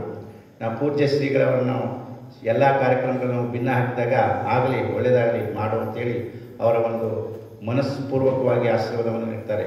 ಸಂದರ್ಭಗಳಲ್ಲಿ ಪೂಜ್ಯ ಶ್ರೀಗಳವರು ಆಯಿತು ಮಾಡು ಒಳ್ಳೆಯದಾಗಲಿ ಅಂತೇಳಿ ಅಲ್ಲೇ ದೇವನೂರಲ್ಲೇ ಕುಳಿತು ಅವರ ಒಂದು ಆಶೀರ್ವಾದ ನೀಡ್ತಕ್ಕಂಥದ್ದು ಅದು ವರ್ಷ ಕೂಡ ಯಶಸ್ವಿಯಾಗಿ ನಡ್ಕೊಂಡು ಬರ್ತಾಯಿದ್ದಾರೆ. ನಾವು ಪೂಜ್ಯ ಶ್ರೀಗಳವ್ರನ್ನ ಯಾವುದೇ ಕಾರ್ಯಕ್ರಮಕ್ಕೆ ಒತ್ತಾಯವಾಗಿ ನಾವು ಮಾಡಲ್ಲ. ಆಯಿತು ಬರ್ತೀವಿ ಹೋಗುವಂತಕ್ಕಂಥದ್ದು. ನಾವು ಫೋನ್ ಮುಖಾಂತರ ಇವತ್ತು ಬರ್ತಾಯಿದ್ದೀರಪ್ಪ ದಯಮಾಡಿಸ್ತಾ ಇದ್ದಾರೆ ಅಂದರೆ ಬರ್ತಾ ಇದ್ದೀವಿ ಅಂತ ಅವರೇ ನಾವು ಬರ್ತಾ ಇದ್ದೀವಿ ನಿಮ್ಮ ಕಾರ್ಯಕ್ರಮಕ್ಕೆ ಅಂತೇಳಿ ಅವರು ಆಗಮಿಸಿದ ಸಕಾಲಕ್ಕೆ. ಆಮೇಲೆ ವಚನ ಕುಮಾರಸ್ವಾಮಿ ಅವರು ಬಂದರು. ಅವರು ಕೂಡ ನಾವು 25ನೇ ವರ್ಷದ ವಿಶೇಷವಾಗಿ ಕಾರ್ಯಕ್ರಮಗಳು ಮಾಡಬೇಕು ದೊಡ್ಡದಾಗಿ ಮಾಡಬೇಕು ಅಂತಂದರೂ ಕೂಡ ಈಗಾಗಲೇ ನಿಮಗೆಲ್ಲ ಗೊತ್ತಿರ್ತಕ್ಕಂಥದ್ದು ಈ ಕಲ್ಯಾಣ ಮಂಟಪ ಒಂದು ಗುರುಮಲ್ಲೇಶ್ವರ ಕಲ್ಯಾಣ ಮಂಟಪ ಓಪನ್ ಆಗಿ ಸುಮಾರು ಒಂದು 5-6 ತಿಂಗಳಾಗಿರಬೇಕು. ದೊಡ್ಡ ಕಾರ್ಯಕ್ರಮಗಳನ್ನು ಅನ್ಕೋಬಾರ್ದು. ನಮಗೂ ಕೂಡ ಸಮಸ್ಯೆಗಳು ಓಡಾಡೋಕ್ಕಾಗಲ್ಲ. ಭಕ್ತಾದಿಗಳು ಕೂಡ ಈಗಾಗಲೇ ನೀವೆಲ್ಲರೂ ಕೂಡ ತನುಮನ ಧನವನ್ನು ಅರ್ಪಿಸಿ ಕೃತಾರ್ಥರಾಗಿದ್ದೀರಿ. ಆಗ ವಚನ ಕುಮಾರಸ್ವಾಮಿ ಅವ್ರನ್ನ ಫೋನ್ ದೂರವಾಣಿ ಮುಖಾಂತರ ಮಾಡಿದಾಗ ತುಂಬ ಸಂತೋಷ. ಪೂಜ್ಯ ಶ್ರೀಗಳವರೇ ನೀವು ಮಾಡ್ತಕ್ಕಂಥದ್ದು ನಾವು ಏನಾದರೂ ಒಂದು ಕಾರ್ಯಕ್ರಮ ಮಾಡಬೇಕು. 25 ವರ್ಷ ನಾವು ಮಕ್ಕಳಿಗೆ ಒಂದು ವಚನವನ್ನು ಹೇಳ್ಕೊಡ್ಬೇಕು ಅಂತಂದಾಗೆ ಅವರು ತಟ್ಟಂತೆ ಬಸವಾದಿ ಶರಣರು ಏನು ಒಂದು ಮನಸ್ಸನ್ನು ಕೊಟ್ಟು ಅದೇ ರೀತಿ ವಚನ ಪಾಠಶಾಲೆಯನ್ನು ಪ್ರಾರಂಭ ಮಾಡಬೇಕು ಅಂತಂದಾಗ ನಮಗೂ ಕೂಡ ಪೂಜ್ಯ ಶ್ರೀಗಳು ಹೇಳ್ತಿರು ಮಕ್ಕಳಿಗೆ ಸಂಸ್ಕಾರವನ್ನು ಕಲಿಸ್ಬೇಕು, ವಚನವನ್ನು ಹೇಳ್ಕೊಡ್ಬೇಕು ಅಂತೇಳಿ ನಾವು ಅದೇ ರೀತಿ ಧನುರ್ಮಾಸದಲ್ಲಿ ಒಂದು ತಿಂಗಳು ಕೂಡ ಒಂದು ಮಕ್ಕಳ 4 ಗಂಟೆಗೆ ಎದ್ದು ಬರ್ತಾರೆ. ನಾವು ಹೇಳ್ಕೊಟ್ಟಿರ್ತಕ್ಕಂಥ ಬಸವಣ್ಣನವರ ವಚನಗಳನ್ನು ನುಡಿಗಳನ್ನು ಹೇಳ್ತಕ್ಕಂಥದ್ದು ಹೇಳ್ತಾರೆ. ಕಣ್ಗಳು ತುಂಬಿದ ಬಳಿಕ ಕೇಳಲಿಲ್ಲ, ಮನ ತುಂಬಿದ ಬಳಿಕ ನೆನೆಯಲಿಲ್ಲ, ಕಿವಿಗಳು ತುಂಬಿದ ಬಳಿಕ ಕೇಳಲಿಲ್ಲ, ಮಹಾಂತ ನಮ್ಮ ಕೂಡಲ ಸಂಗಮ ದೇವನ ಅಂತ. ಹಾಗೆ ಮಕ್ಕಳೆಲ್ಲ ಕೂಡ ಕಾರ್ಯಕ್ರಮಕ್ಕೆ ಬಂದು ಆ ನುಡಿಯನ್ನು ಆಲಿಸ್ತಾರೆ. ಅದೇ ರೀತಿ ನಮ್ಮ ರೂಪಾ ಕುಮಾರಸ್ವಾಮಿ ಅವರು ಮತ್ತು ವಚನ ಕುಮಾರಸ್ವಾಮಿ ಅವರು ಈ ಕಾರ್ಯಕ್ರಮಗಳು ಬಂದು ನಾವು ವಾರಕ್ಕೊಂದ್ಸಾರಿ ಬಂದು ನಿಮ್ಮ ಮಕ್ಕಳಿಗೆ ಒಂದು ವಚನವನ್ನು ಹೇಳ್ಕೊಡ್ತೀವಿ. ಇದು ಭಾಳ ಅವಶ್ಯಕತೆ ಇರತಕ್ಕಂಥದ್ದು ಅಂತೇಳಿ ವಚನ ಪಾಠಶಾಲೆಯಲ್ಲಿ ಇವತ್ತು ರೂಪಾ ಕುಮಾರಸ್ವಾಮಿ ಅವರು ಉದ್ಘಾಟನೆಯನ್ನು ಮಾಡಿ ನೆರವೇರಿಸ್ಕೊಟ್ಟಿದೆ. ತುಂಬ ಸಂತೋಷ. ಅವರು ಕೂಡ ವಂದನೆಗಳ ಅರ್ಪಿಸ್ತಾ, ಯಾಕೆ ಅಂತಂದರೆ ಬಸವಾದಿ ಶರಣರು ವಚನಗಳ 12ನೇ ಶತಮಾನದಲ್ಲಿ ಆ ವಚನ ರಕ್ಷಣೆಯನ್ನು ಅಕ್ಕಮಹಾದೇವಿ, ಚನ್ನಬಸವಣ್ಣನವರು, ವೀರ ಮಡಿವಾಳ ಅವರೆಲ್ಲರೂ ಕೂಡ ವಚನ ಸಂರಕ್ಷಣೆಯನ್ನು ಮಾಡಿರ್ತಕ್ಕಂಥದ್ದು. ಇವತ್ತು ನಾವು ಬಸವಾದಿ ಶರಣರ ವಚನಗಳು ಓದಬೇಕಾದ್ರೆ ಅವ್ರು ಮಾಡಿರ್ತಕ್ಕಂತಹ ಶ್ರಮ ಇವತ್ತು ನಾವೆಲ್ಲರೂ ಸಿಕ್ಕಿರ್ತಕ್ಕಂಥದ್ದು. ಅದಕ್ಕೋಸ್ಕರ ನಾವು ವಾರಕ್ಕೆ ಒಂದಿಷ್ಟು ದಿನ ಮಕ್ಕಳನ್ನ ಬರೋಕ್ಕಾಗಲಿ ಕೂಡ ವಾರಕ್ಕೋಸ್ಕರ ರೂಪಾ ಕುಮಾರಸ್ವಾಮಿ ಅವ್ರ ಕಡೆಯಿಂದ ಅವರೇ ಆಗ್ಬೋದು, ಇಲ್ಲ ಮತ್ತಾರು ಯಾರಾದರೂ ಆಗ್ಬೋದು. ವಾರಕ್ಕೊಂದ್ಸರಿ ನಮ್ಮ ಶ್ರೀಮಠದಲ್ಲಿ ಇದೇ ಒಂದು ಕಲ್ಯಾಣ ಮಂಟಪದಲ್ಲಿ ಒಂದು ವಚನವನ್ನು ಹೇಳಿ ಅದಕ್ಕೆ ಅರ್ಥವನ್ನು ಹೇಳ್ಕೊಡ್ತಕ್ಕಂತಹ ಮಾಡ್ಕೊಡ್ತೀವಿ ಅಂತ ಹೇಳಿದರೆ, ಅದಕ್ಕೋಸ್ಕರ ತಮ್ಮ ಮಕ್ಕಳಿಗೆ ಒಂದು ವಚನವನ್ನು ಕಲಿತ್ಕೊಂಡಾಗ ಅದರ ಅರ್ಥವನ್ನು ಗೊತ್ತಾಗುತ್ತೆ. ಬಸವಾದಿ ಶರಣರು ಏನೇನು ಕಾಯಕವನ್ನು ಮಾಡಿಕೊಂಡು ಕಲ್ಯಾಣದಲ್ಲಿ ಇದ್ದರು, ಯಾವ ರೀತಿ ಅವರು ಸಾಧನೆಯನ್ನು ಮಾಡಿದ್ರು, ಅವ್ರ ಜೀವನವನ್ನು ಉತ್ತಮಪಡಿಸಿಕೊಂಡು ಒಂದು ಸನ್ಮಾರ್ಗಕ್ಕೆ ಹೋದ್ರು ಅಂತಕ್ಕಂಥದ್ದು ನಿಮ್ಮ ಮಕ್ಕಳಿಗೆ ಜ್ಞಾನಾರ್ಜನೆ ಆಗುತ್ತೆ. ಮತ್ತು ಬಸವಾದಿ ಶರಣರ ಒಂದು ಇದಾಗುತ್ತೆ, ವಿದ್ಯಾಭ್ಯಾಸಕ್ಕೂ ಕೂಡ ಒಂದು ಜ್ಞಾನ ಉಂಟಾಗುತ್ತೆ ಅಂತಕ್ಕಂಥ ಒಂದು ಅಭಿಲಾಷೆಯಿಂದ 25ನೇ ಇಂಥ ಒಂದು ಪುಣ್ಯ ಕಾರ್ಯಕ್ರಮದಲ್ಲಿ ವಚನ ಪಾಠಶಾಲೆ ಉದ್ಘಾಟನೆ ಇರ್ತಕ್ಕಂಥದ್ದು ನಿಮ್ಮೆಲ್ಲರಿಗೂ ಸಂತೋಷ. ಏಕೆ ಅಂತಂದರೆ ಇನ್ನೂ 5 ದಿವಸ ಕಾರ್ಯಕ್ರಮಗಳು ಇದೆ. ಕೊನೆ ದಿವಸ ನಾಟಕನೂ ಇದೆ ಮತ್ತು ಹಾಸ್ಯ, ಜಾದು ಎಲ್ಲ ಒಂದು ಸಂತೋಷವಾಗಿರ್ತಕ್ಕಂಥ ಕಾರ್ಯಕ್ರಮಗಳು ಅಂದ್ಕೊಂಡಿದ್ದೀವಿ. ಇನ್ನೂ ಹೆಚ್ಚು ರೀತಿ ಬರಬೇಕಾಗಿತ್ತು. ಇನ್ನೂ 4-5 ದಿವಸ ಕಾರ್ಯಕ್ರಮ ಇದರಿಂದ ಸಾಕಷ್ಟು ಜನ ಬಂದಿದ್ದೀರಿ, ತುಂಬ ಸಂತೋಷ. ಇನ್ನೂ ನಾಳೆಯಿಂದ ಕಾರ್ಯಕ್ರಮವನ್ನು ನೋಡಿ ಬರ್ತಾ ಇದ್ದಾರೆ. ಪೂಜ್ಯ ಶ್ರೀಗಳವರು ಮಾತಾಡಬೇಕು. ಇಷ್ಟೇ 10 ಗಂಟೆ ಆಗಿದ್ರು ಕೂಡ ಪೂಜ್ಯ ಶ್ರೀಗಳು ನಮ್ಮ ಮಠದ ಮೇಲೆ, ನಮ್ಮ ಭಕ್ತರ ಮೇಲೆ, ನಮ್ಮ ಗ್ರಾಮದ ಮೇಲೆ ಅಭಿಮಾನವನ್ನು ಇಟ್ಟು ಪೂಜ್ಯ ಮಾನಸ್ವಾಮಿಗಳು ಸಾಮಾನ್ಯ ಸಂತೋಷ. ಈ ಒಂದು ಕಾರ್ಯಕ್ರಮಗಳನ್ನೇ ನಾವು ಮಾಡಬೇಕು ಅಂತೇಳಿ ನಾವು ಬಂದಂಥ 25 ವರ್ಷದಲ್ಲಿ ಒಂದು ಪುದುವಟನ ಸ್ಥಾಪನೆ ಮಾಡಿ ಈ ಕಾರ್ಯಕ್ರಮಗಳ ಯಶಸ್ವಿಯಾಗೋದಕ್ಕೆ ನಾವೆಲ್ಲರೂ ಕಾರಣ ಅಂತ ಹೇಳ್ತಾ, ಹೊರಗಡೆಯಿಂದ ಬಂದಿರತಕ್ಕಂಥವ್ರು ಲೇಟಾಗುತ್ತೆ ಹೋಗೋಕ್ಕೆ, ನೀವೆಲ್ಲರೂ ಕೂಡ ಹೊರಗಡೆಯಿಂದ ಬಂದಿರತಕ್ಕಂತಹ ಭಕ್ತಾದಿಗಳು ಪ್ರಸಾದವನ್ನು ಸ್ವೀಕರಿಸಬೇಕು. ತಾಯಿಯರಿಗೆ ಸ್ವಲ್ಪ ಲೇಟಾಗಿದೆ ಇವತ್ತು, ಯಾರು ಅನ್ಕೋಬಾರ್ದು. ನಾಳೆ ಇವತ್ತು ಉದ್ಘಾಟನೆ ಕಾರ್ಯಕ್ರಮ ಮತ್ತು ವಚನ ಪಾಠ ಇವೆಲ್ಲ ಕಾರ್ಯಕ್ರಮಗಳು ಹೆಚ್ಚಿಗೆ ಅತಿಥಿಗಳು ಎಲ್ಲರೂ ಇರೋದ್ರಿಂದ ಲೇಟಾಯಿತು. ಯಾರು ಅನ್ಯತಾ ಭಾವಿಸಬಾರ್ದು. ಪೂಜ್ಯ ಶ್ರೀಗಳವರ ಆಶೀರ್ವಾದ ಇದೆ, ಇದನ್ನೆಲ್ಲ ಕೇಳಿಕೊಂಡು ನಾಳೆನೂ ಕೂಡ ಹೆಚ್ಚಿನ ರೀತಿಯಲ್ಲಿ ಬರಬೇಕು ಇನ್ನು 4-5 ದಿವಸ ಅಂತ ಹೇಳ್ತಾ, ನಾವು ಇವತ್ತಿನ ಕಾರ್ಯಕ್ರಮ ಎಲ್ಲ ವ್ಯವಸ್ಥೆಗೂ ಕೂಡ ಪುದುವಟ್ಟು ಸೇವಾರ್ಥದಾರರು, ಇವತ್ತಿನ ಒಂದು ಸೇವಾರ್ಥದಾರರಾಗಿ ನಡೆಸ್ಕೊಟ್ಟಿರ್ತಕ್ಕಂಥವ್ರು ಎನ್ ಸೋಮಣ್ಣವರು, ದೇವಲಾಪುರ VS ಶಿವಣ್ಣವರು, ಗಿರಿಜಮಟ್ಟಿ ಶಿವಣ್ಣವರು, ಡೈರಿ ಬಸವರಾಜ್ ಅವರ ಮಗ ಮನೋಹರ್ ಅವರು, ಶಿವಸ್ವಾಮಿ ಮಾಜಿ ಗ್ರಾಮ ಪಂಚಾಯತ್ ಉಪಾಧ್ಯಕ್ಷರು, ದೇವರಮ್ಮ ಹಟ್ಟಿ, ದೇವರಗುಡ್ಡಪ್ಪ ನಂಜುಂಡ ಸ್ವಾಮಿ, ಅಂಕಪಟ್ಟಿ ಸ್ವಾಮಿ, ಮೇಘಲಟ್ಟಿ ಕುಮಾರ, ಗುರುರವರು ಹೊಸಮಾಳೆ ಅವರೆಲ್ಲರೂ ಕೂಡ ಇವತ್ತಿನ ಕಾರ್ಯಕ್ರಮಕ್ಕೆ ಒಂದು ತಮ್ಮ ತನುಮನವನ್ನು ಅರ್ಪಿಸಿ ಕೃತಾರ್ಥರಾಗಿದ್ದರೆ. ನಿಮ್ಮೆಲ್ಲರೂ ಕೂಡ ಬಸವಾದಿ ಶರಣರ ಆಶೀರ್ವಾದ ಇದೇ ರೀತಿ ಇರಲಿ. ಇಂಥ ಒಂದು ಸತ್ಕಾಲದಲ್ಲಿ ನಿಮ್ಮ ಮಕ್ಕಳನ್ನ ಕಲಿಸಬೇಕು. ನಾವು ಬಂದು ನೋಂದಣಿ ಮಾಡಿಕೊಡ್ತೀವಿ. ಒಂದು ವಚನವನ್ನು ಕಲಿತ್ಕೊಂಡು ಅದನ್ನು ಕಲಿತ್ಕೊಂಡಾಗ ವೃತ್ತಿ ರೂಪದಲ್ಲಿ ನಾಟ್ಯ ಮಾಡ್ತಕ್ಕಂಥದ್ದು ಮತ್ತು ಹಾರ್ಮೋನಿಯಲ್ಲಿ ವಚನವನ್ನು ಆಡ್ತಕ್ಕಂಥದ್ದು ಈಗಾಗಲೇ ನಮ್ಮ ದೇವಿಕ ಅಂತಕ್ಕಂಥವ್ರು ಯಾವ ರೀತಿ ಒಂದು ಸುಗಮವಾಗಿ ರಾಗವಾಗಿ ವಚನವನ್ನು ಆಡ್ತಾ ಇದ್ದಾರೆ, ಅದೇ ರೀತಿ ನಿಮ್ಮ ಮಕ್ಕಳು ಕೂಡ ಕಲಿತ್ಕೊಳ್ಬೋದು, ವಚನವನ್ನು ಅರ್ಥವನ್ನು ತಿಳ್ಕೊಳ್ಬೋದು. ಅದೇ ರೀತಿ ನೀವು ವಾರಕ್ಕೆ 1 ದಿವಸ ನಿಮ್ಮ ಮಕ್ಕಳನ್ನ ಇಲ್ಲಿ ಮಠಕ್ಕೆ ಕಳಿಸಿದಾಗ ಒಂದು ವಚನವನ್ನು ನಮ್ಮ ಕುಮಾರಸ್ವಾಮಿ ಅವರು ಹೇಳಿ ಅರ್ಥವನ್ನು ವಿವರಣೆ ಮಾಡ್ತಾರೆ. ಅವರು ಟಿವಿನಲ್ಲೂ ಕೂಡ ಬರ್ತಾ ಇರ್ತಾರೆ ಮತ್ತು ಯೂಟ್ಯೂಬ್ನಲ್ಲಿ ವಚನ ಕುಮಾರಸ್ವಾಮಿ ವಚನ ಫೌಂಡೇಶನ್ ಇದರಲ್ಲಿ ಅರ್ಥಗಳನ್ನ ಪ್ರಶ್ನೆಗಳನ್ನು ಕೇಳ್ತಕ್ಕಂಥದ್ದು ಎಲ್ಲ ವಿಚಾರಗಳನ್ನು ತಿಳಿಸ್ಕೊಡ್ತಾರೆ. ಅವೆಲ್ಲ ನೀವು ಓದಿ ಮಕ್ಕಳು ಒಳ್ಳೆಯವರಾಗಬೇಕು, ಬುದ್ಧಿವಂತರಾಗಬೇಕು ಅಂತ ಹೇಳ್ತಾ, ಪೂಜ್ಯ ಶ್ರೀಗಳವರ ಆಶೀರ್ವಾದ ನಿಮ್ಮೆಲ್ಲರಿಗೂ ದೊರಕಲಿ ಅಂತ ಹೇಳಿ, ಬಸವಾದಿ ಶರಣರು ನಿಮ್ಮೆಲ್ಲರಿಗೂ ಆಶೀರ್ವಾದವನ್ನು ಕೊಡಲಿ ಅಂತ ಹೇಳ್ತೆ ಪೂಜ್ಯ ಶ್ರೀಗಳವರ ಪಾದಗಳನ್ನು ಶರಣಾರ್ಥಿಯನ್ನು ಅರ್ಪಿಸ್ತಾ ಇದ್ದೀನಿ. ಶರಣಾರ್ಥಿಗಳು.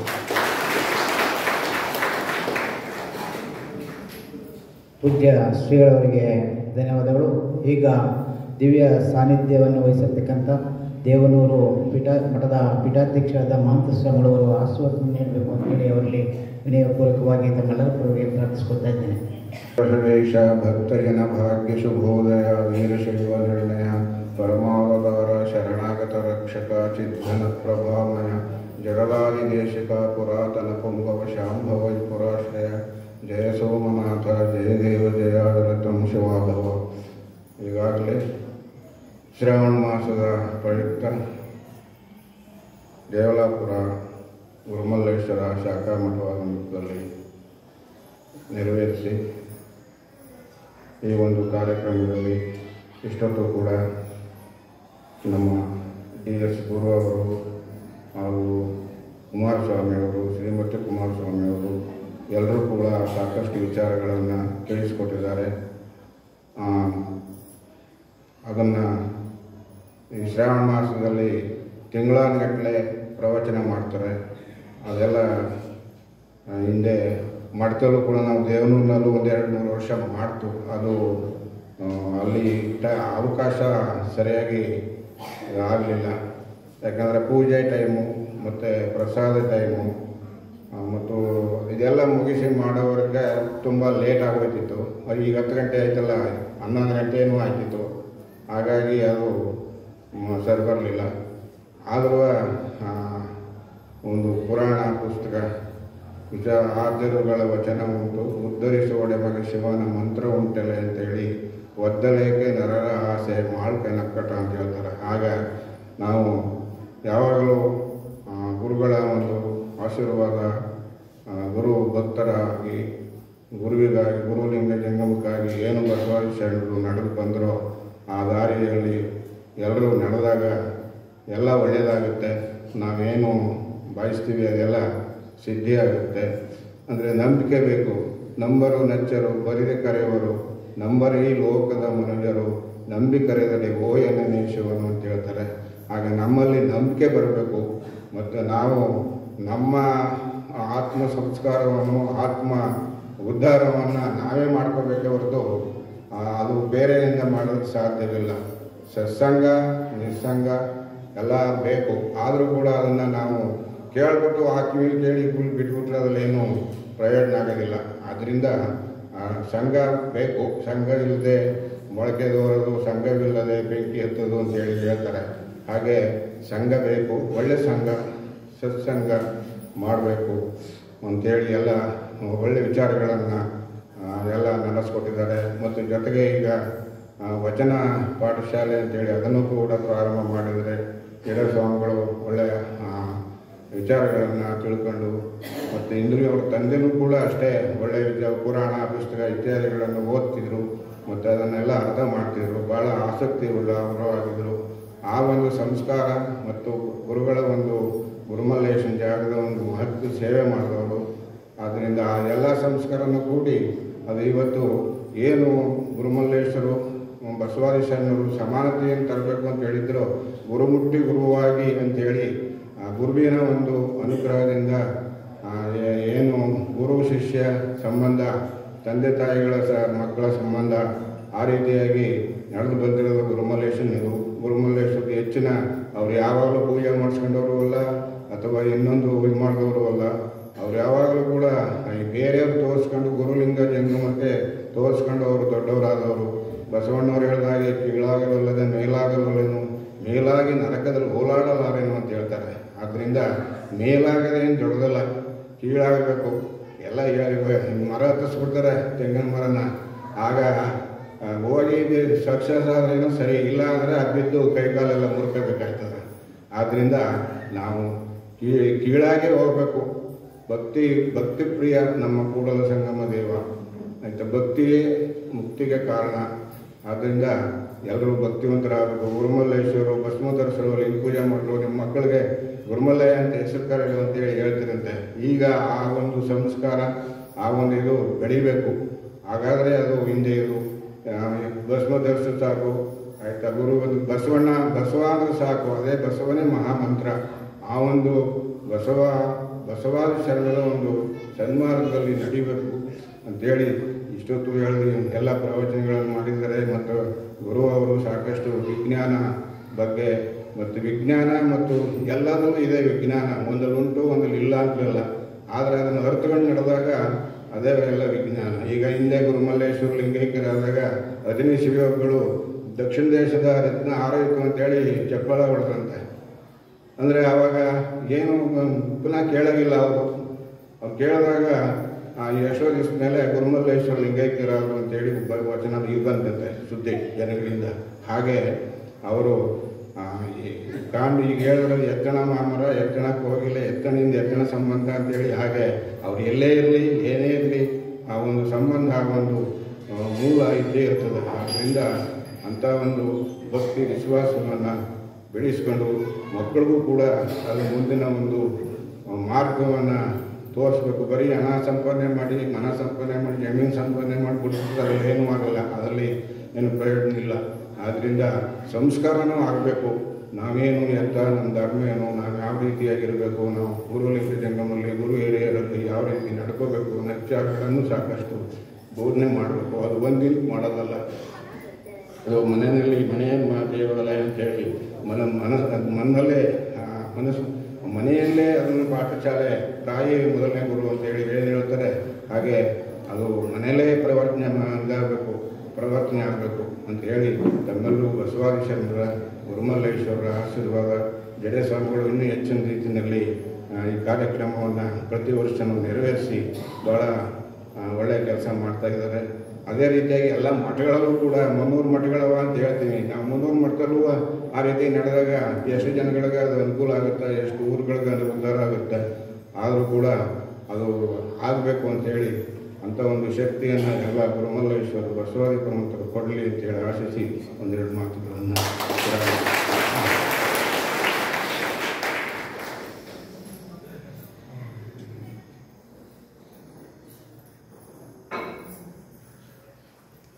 ಪೂಜ್ಯ ಶ್ರೀಗಳವರ ಆಶೀರ್ವಚನವನ್ನು ದಯಪಾಲಿಸ್ಬಿಟ್ಟಿದ್ದಾರೆ. ಪೂಜ್ಯ ಶ್ರೀಗಳವರದ ಜನ್ಮದಿನೋತ್ಸವ ಈ ತಿಂಗಳು 7ನೇ ತಾರೀಕು ಶ್ರೀಮಠದಲ್ಲಿ ನಡೀತು. ಬಹುಶಃ ಅವತ್ತು ಜನಸ್ತೋಮ ಎಷ್ಟು ಮಟ್ಟಿಗಿತ್ತು ಅಂತ ಹೇಳಿದ್ರೆ ಸಾಕಷ್ಟು ಜನಸ್ತೋಮ ಸೇರಿತ್ತು. ಪೂಜ್ಯ ಶ್ರೀಗಳವರು ವೇದಿಕೆ ಮೇಲೆ ನಿರ್ಲಿಪ್ತವಾಗಿ ಕೂತಿದ್ರು. ಯಾರು ಅಡುಗೆ ಮಾಡಿದ್ರು, ಯಾರು ಬಳಸಿದ್ರು, ಯಾವ ರೀತಿ ಪ್ರಸಾದ ಆಯಿತು ಅಂತೇಳಿ ವಿಸ್ಮಯ. ಅದು ಗುರುಮಲ್ಲೇಶ್ವರ ಮಹಾತ್ಮರು. ಬಹುಶಃ ಗುರುಮಲ್ಲೇಶ್ವರವನ್ನು ನಾವು ನೋಡಿರಲಿಲ್ಲ. ಬಹುಶಃ ಇವತ್ತು ಗುರುಮಲ್ಲೇಶ್ವರರೇ ನಮಗೆ ಮಾರ್ಗದರ್ಶನ ಅಂತೇಳಿ ನಾವು ಭಾವಿಸಬೇಕು. ಬಹುಶಃ ಕಾರ್ಯಕ್ರಮವನ್ನು ಅವರು ಸದಾಕಾಲ ಸುಮ್ಮನೆ ಕೂತಿರ್ತಾರೆ. ನಿರ್ಲಿಪ್ತತೆಯಿಂದ ಏನಾಗ್ತದೆ ಏನಾಗ್ತಿಲ್ಲ ಅಂತ ಗೊತ್ತೇ ಆಗಲ್ಲ. ಆದರೂ ಅವರು ಯಾವುದೇ ಟೆನ್ಷನ್ ಮಾಡ್ತಾರೆ, ನಿರ್ಲಿಪ್ತತೆಯಿಂದ ಇರ್ತಾರೆ. ಯಾರು ಅಡುಗೆ ಮಾಡ್ತಾರೋ, ಯಾರು ಬಡಿಸ್ತಾರೋ, ಯಾವ ರೀತಿ ಪ್ರಸಾದ ಒಂದು ಆಗ್ತಲ್ಲ. ಅಷ್ಟು ಜನಸ್ತೋಮ ಅವರ 79 ವರ್ಷ ಪ್ರತಿ ವರ್ಷ ನಡೆಯುತ್ತೆ. ಆದರೆ ಆ ಇದರಲ್ಲಿ ಭಾಗವಹಿಸುವ ಅವರಿಂದ ಆಶೀರ್ವಾದ ಪಡೆದಿರುವಂಥದ್ದೇ ಒಂದು ಭಾಗ್ಯ. ಯಾಕೆಂದರೆ ಗುರುಮಲ್ಲೇಶ್ವರ ನಾವಂತೂ ನೋಡಿರಲಿಲ್ಲ. ಬಟ್ ಅವರೇ ನಮಗೆ ಗುರುಮಲ್ಲೇಶ್ವರ ಅಂತೇಳಿ ನಾವು ಬರ್ತಿದ್ದೇವೆ. ಅವರು ನಮ್ಮ ಶ್ರೀಮಠದ ಬಗ್ಗೆ ವಿಶೇಷವಾದ ಕಾಳಜಿಯನ್ನು ಇಟ್ಕೊಂಡು ನಮ್ಮ ಮಠ ಬಸ್ ಅವರಿಂದ ಬುದ್ಧಿ ಪೂಜೆ ಆಗಿ, ಅವರಿಂದಲೇ ಉದ್ಘಾಟನೆ ಆಗಿ, ಅವರಿಂದಲೇ 50ನೇ ವರ್ಷದ ಸನ್ಮಾನೋತ್ಸವ ಬೆಳೆಯ ಮಾಡಬೇಕು. ನಾವು ಭಾವಿಸ್ಕೊಂಡು ಅವರು ಇವತ್ತಿನ ತಾರೀಕಿಗೆ ಬಂದು ಈಗ ಸಾನ್ನಿಧ್ಯ ವಹಿಸಿದ್ದಾರೆ. ಪೂಜೆಗೆ ಗ್ರಾಮದ ಶ್ರೀಮಠ ಸ್ಕೂಲ್ ಕೂಡ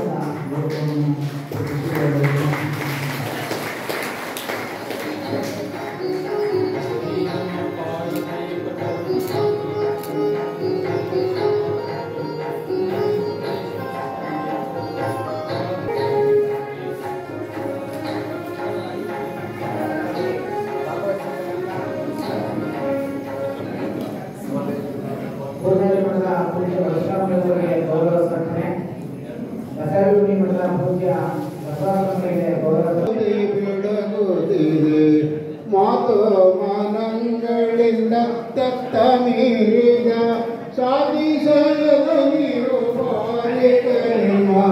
ಜ್ಯೋತಿ ಬೆಳಗುತ್ತಿದೆ, ವಿಮಲ ಪರಂಜ್ಯೋತಿ ಬೆಳಗುತ್ತಿದೆ. ಶಿವಗಳ ಎಂಬ ಜ್ಯೋತಿ ಬೆಳಗುತ್ತಿದೆ, ವಿಮಲ ಪರಂಜ್ಯೋತಿ ಬೆಳಗುತ್ತಿದೆ. ಮುಸುಕಿನ ವಿಷಯ ಪತಂಗ ಬಿದ್ದು ತಾಮಸ ಬುದ್ಧಿಯಂಬ ಕತ್ತಲೆ